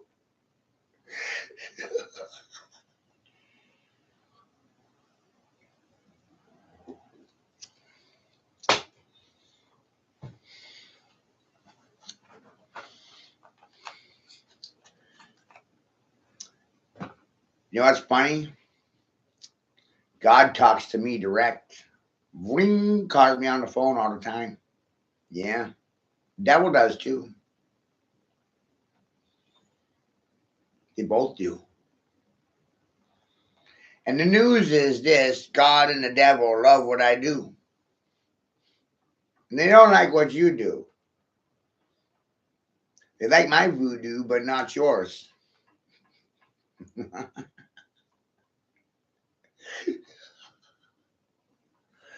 How's that for some factual information? God and the devil pity the fool. It's wild. They both love what I'm doing right now.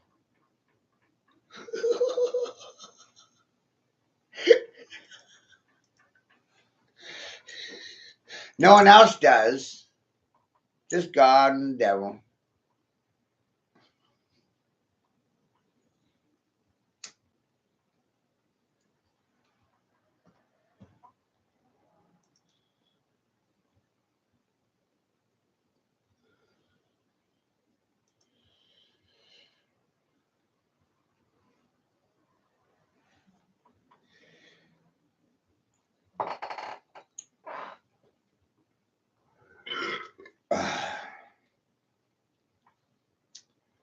Interesting times, isn't it?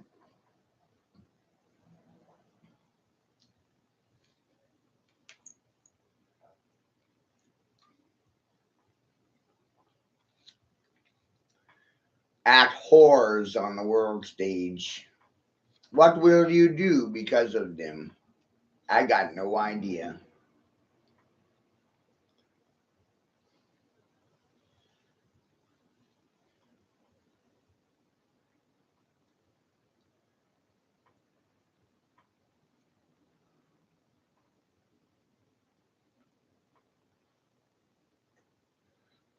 Right?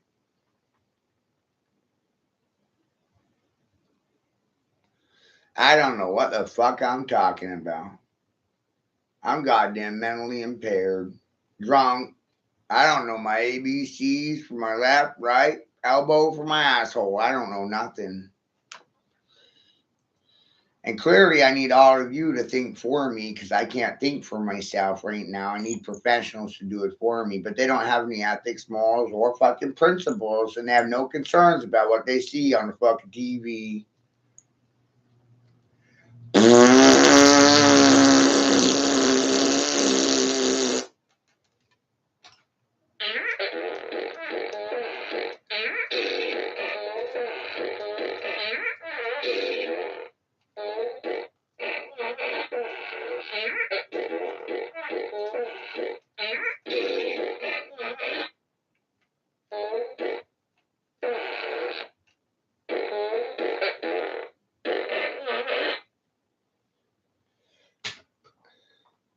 How fuck you like me now, bitches? Fuck you.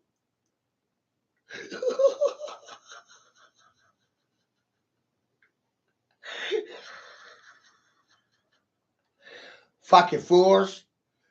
Fuck me, fuck you. Huh? What? They don't like me now. No, they goddamn hate me. I took them down a peg or two and I stole their gods away from them.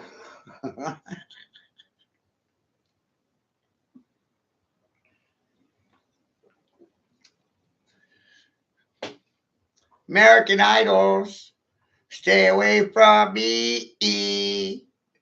American Idols, fuck all of you is what I said to me.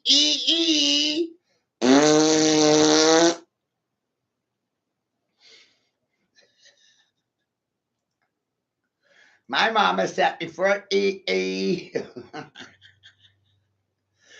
Hey, these are all pedophiles and skinners and kitty fuckers and child molesters and baby eaters. Even The Rock Johnson said, I eat children under the age of 10. And while you were arguing about gender inequality, they reduced the age of dependence from 18 to 7 so that 8-year-olds can get a fucking job and defend this country from America's stupidity. Wow! I'm goddamn amazed.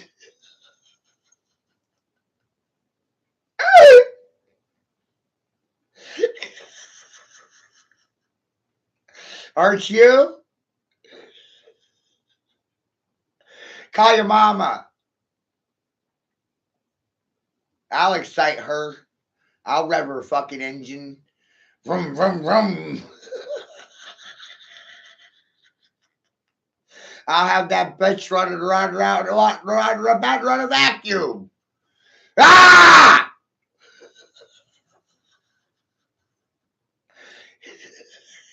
She'll want to clean my house when I'm fucking done. She'll want to be in my fucking kitchen cooking for the king. Or maybe baking.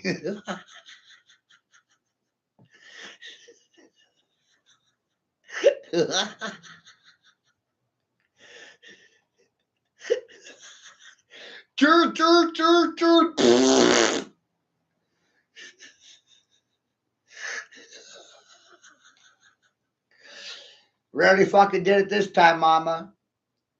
Goddamn, I did it. I'm proud of myself for it, too. Hey, look, it's young Lee Harvey Oswald. I mean, it's fucking Bill Gates. I mean, what the hell is that thing? A vampire?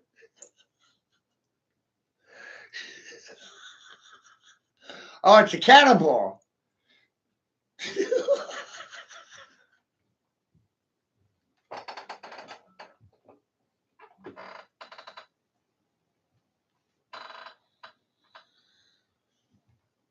Not amazing?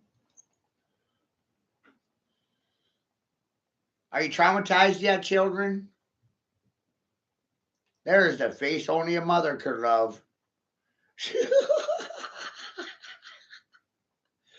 Lots of money in the fucking equation, right?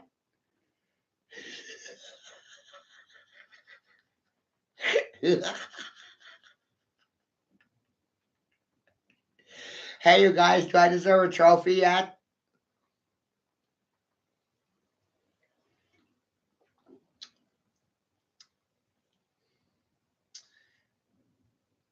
Someday?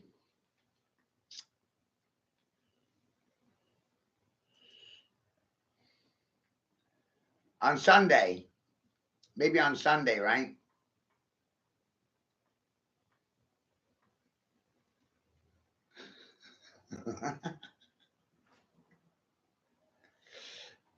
Shooter on a hill.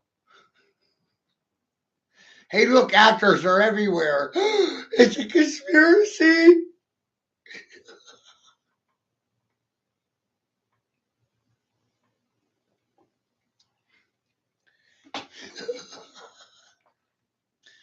Mama, I need you to do my thinking for me. Apparently.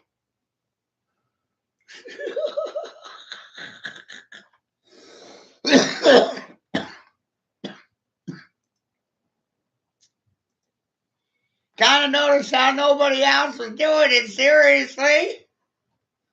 Wow. Mama.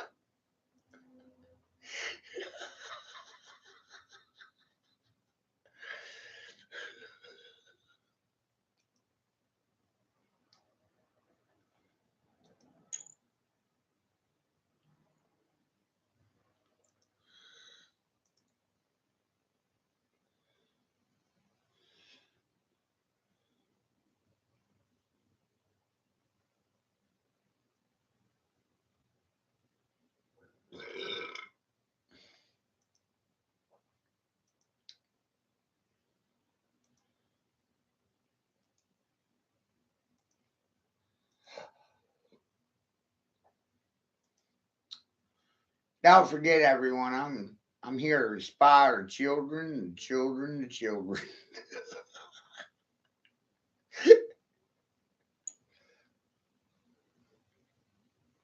Oh, I did it for the children.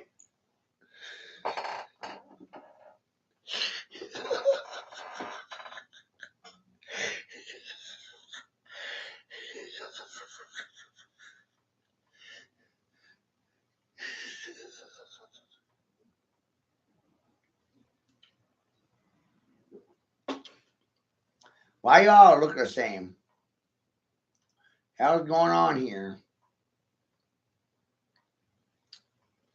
Are you all like the Pope's doubles or something? Doppelgangers or clones or what the fuck is this? Inbred nation? Your brains are stagnant. And I'm talking to everyone in the fucking nation right now. Like, look at all these stagnating asses. They don't have anything to say for themselves. It's fucking amazing. And I'm supposed to what? Follow you somewhere? I don't want to fucking follow you anywhere. Following you anywhere will get me fucking nowhere. Like, obviously.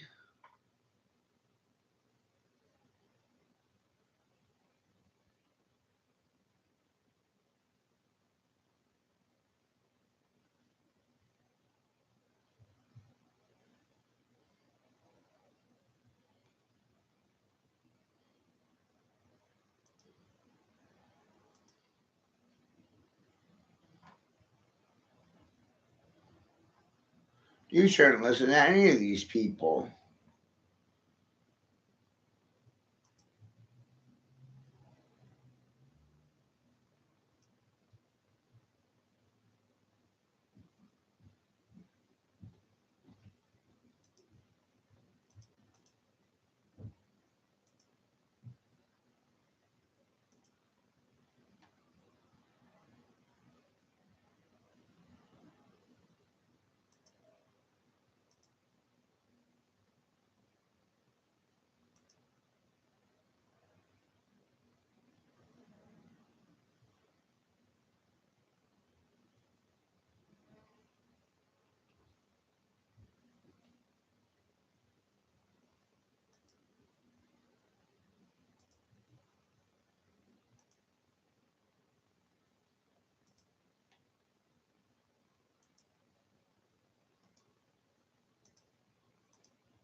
No one believes anything I tell them. It's amazing.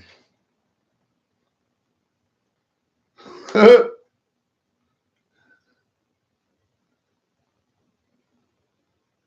I like wearing this big stupid hat because they all think I'm a dumb damn nigger. You ever think about that? I wear this hat because you think I'm stupid. And that's that. It's amazing. They think I'm mentally impaired.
Last thing they'll be doing is calling me a cookie ever again.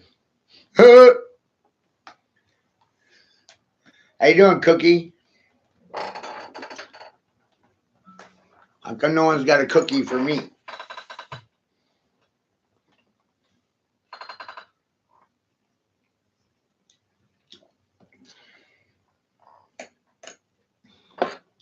Where's my cookie?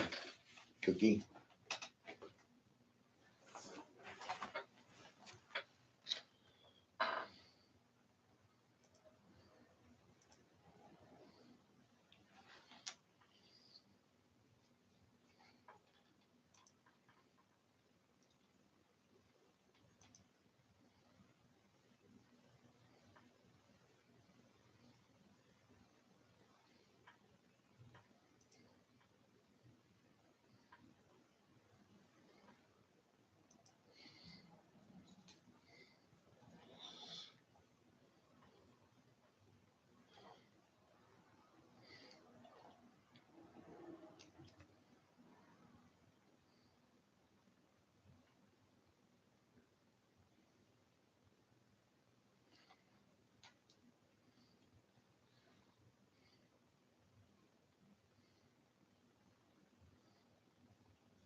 Good rising. I'd like to have a golden toilet to poop on. That would be lovely.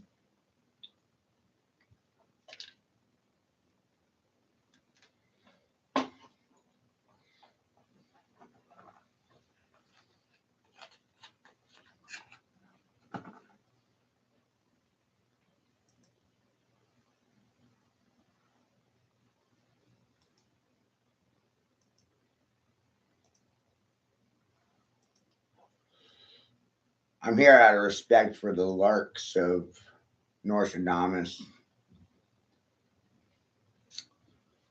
Very amazed by what was written hundreds of years ago before it actually happened.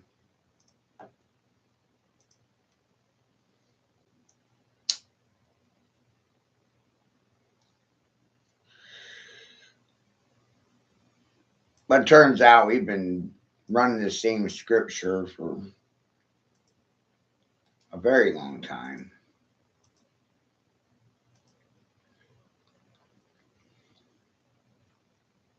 Mm-hmm.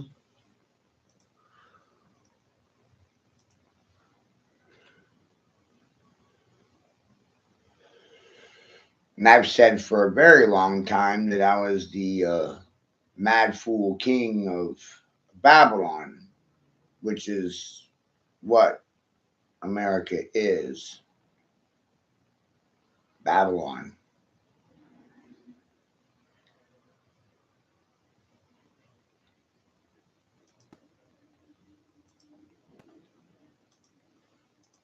Right? Oh, funny shit.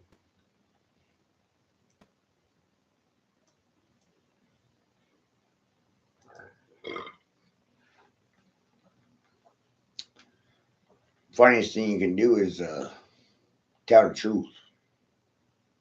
No one believes it. They refuse to. Then they'll call me fucking delusional.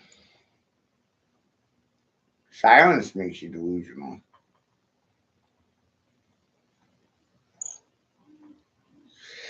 And we've been doing this a long time.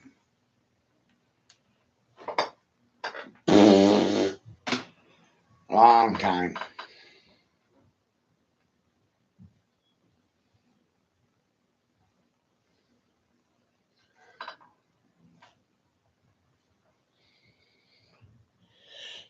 The silence of the good fucking people amazes me.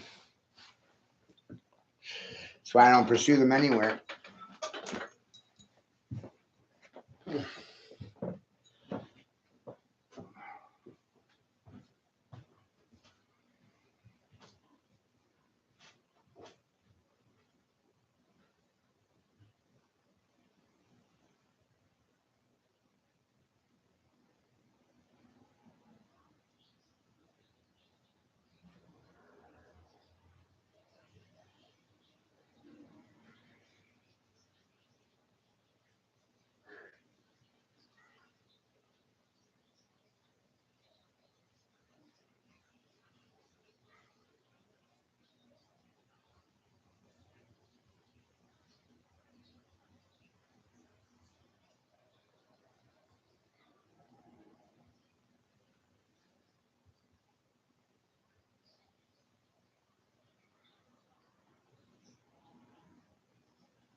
guys impress me so much.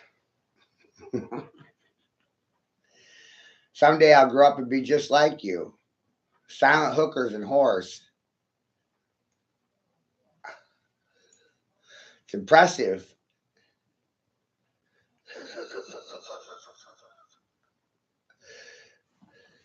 Being autistic's a motherfucker.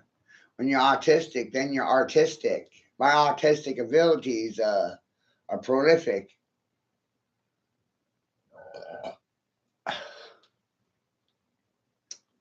The only one like me is me. It's amazing.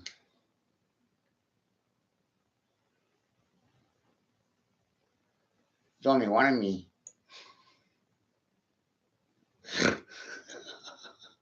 There's not two of me. It's a secret.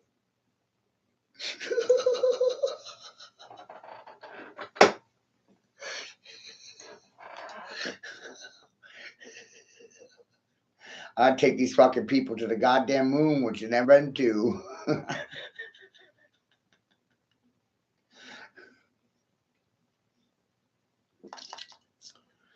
You know, they don't tell you the truth about anything.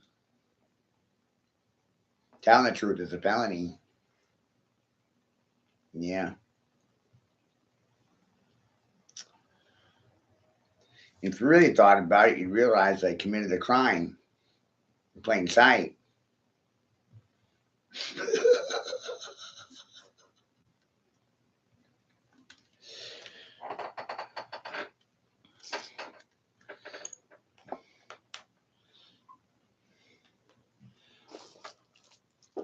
I'm on my fourth. Should have been dead already, right?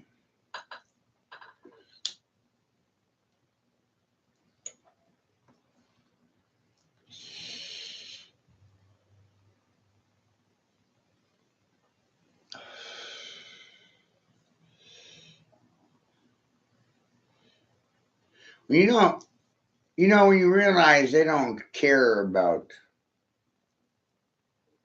people. No, I don't care about people. What they care about is control. Amazing.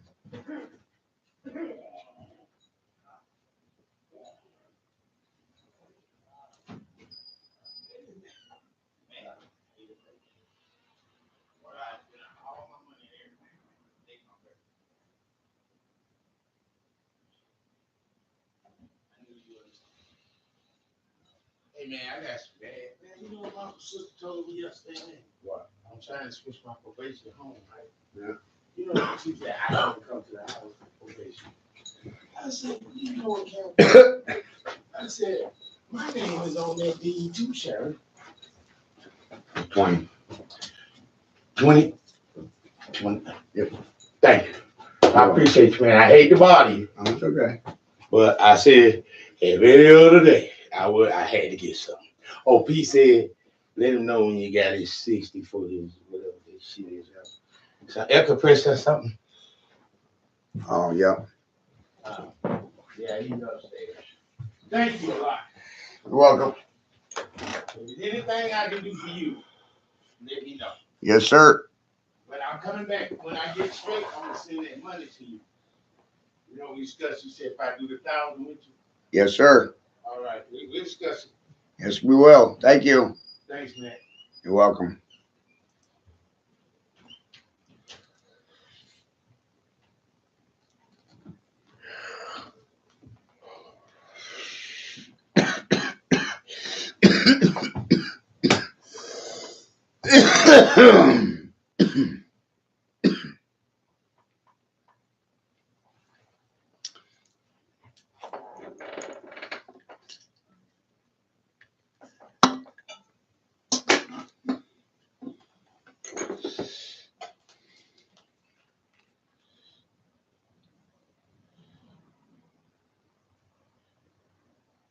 You created the environment with the policies. The current situation is because of political parties. Neither party wants to take responsibility for their actions or their vocabulary. It's amazing, right?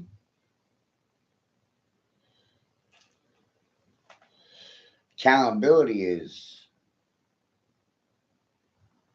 not a part of the curriculum. They don't even know what that word means.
It's wild.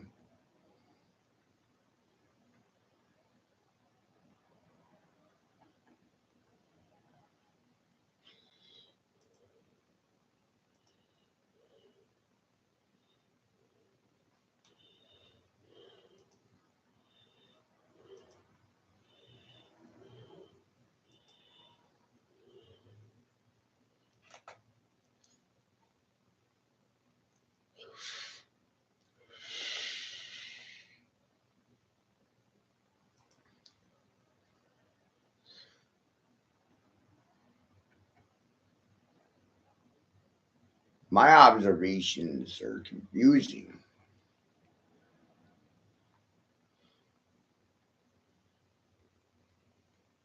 Somehow they're conspiratorial.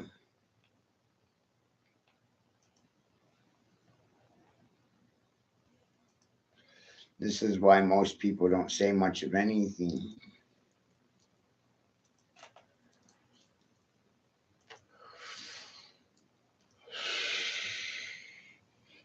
There's no reward.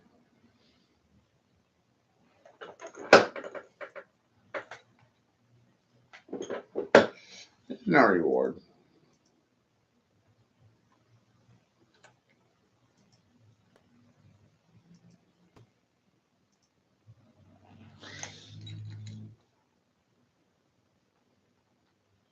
Nothing works the way you're told. No reward in telling you that.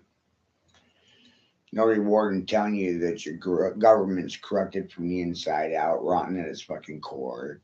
Its core belief is profit. Profit margins decide reactions. No profit in truth. No profit in healthy people. No profit in a clean environment.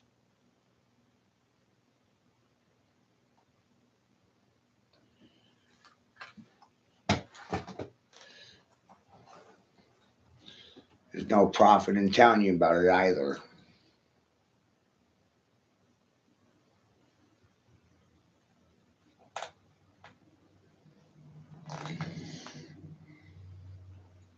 That's why no one does it. No money in it.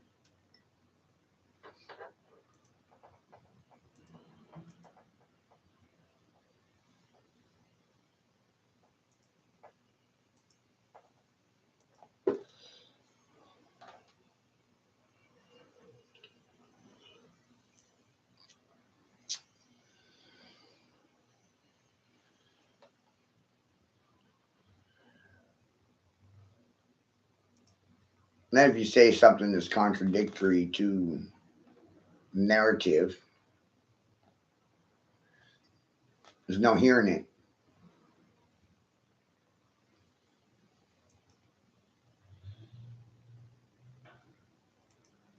All day long, this whole stream was about betrayal of trust. You can't trust government in regards to any aspect of life due to corruption from within. No one wants to clean their houses. It's amazing. I'm worried about my dirty house. Call me a criminal. And I expose some of the biggest criminal enterprises in the world, and all I can do is just thumb me. It's fucking amazing.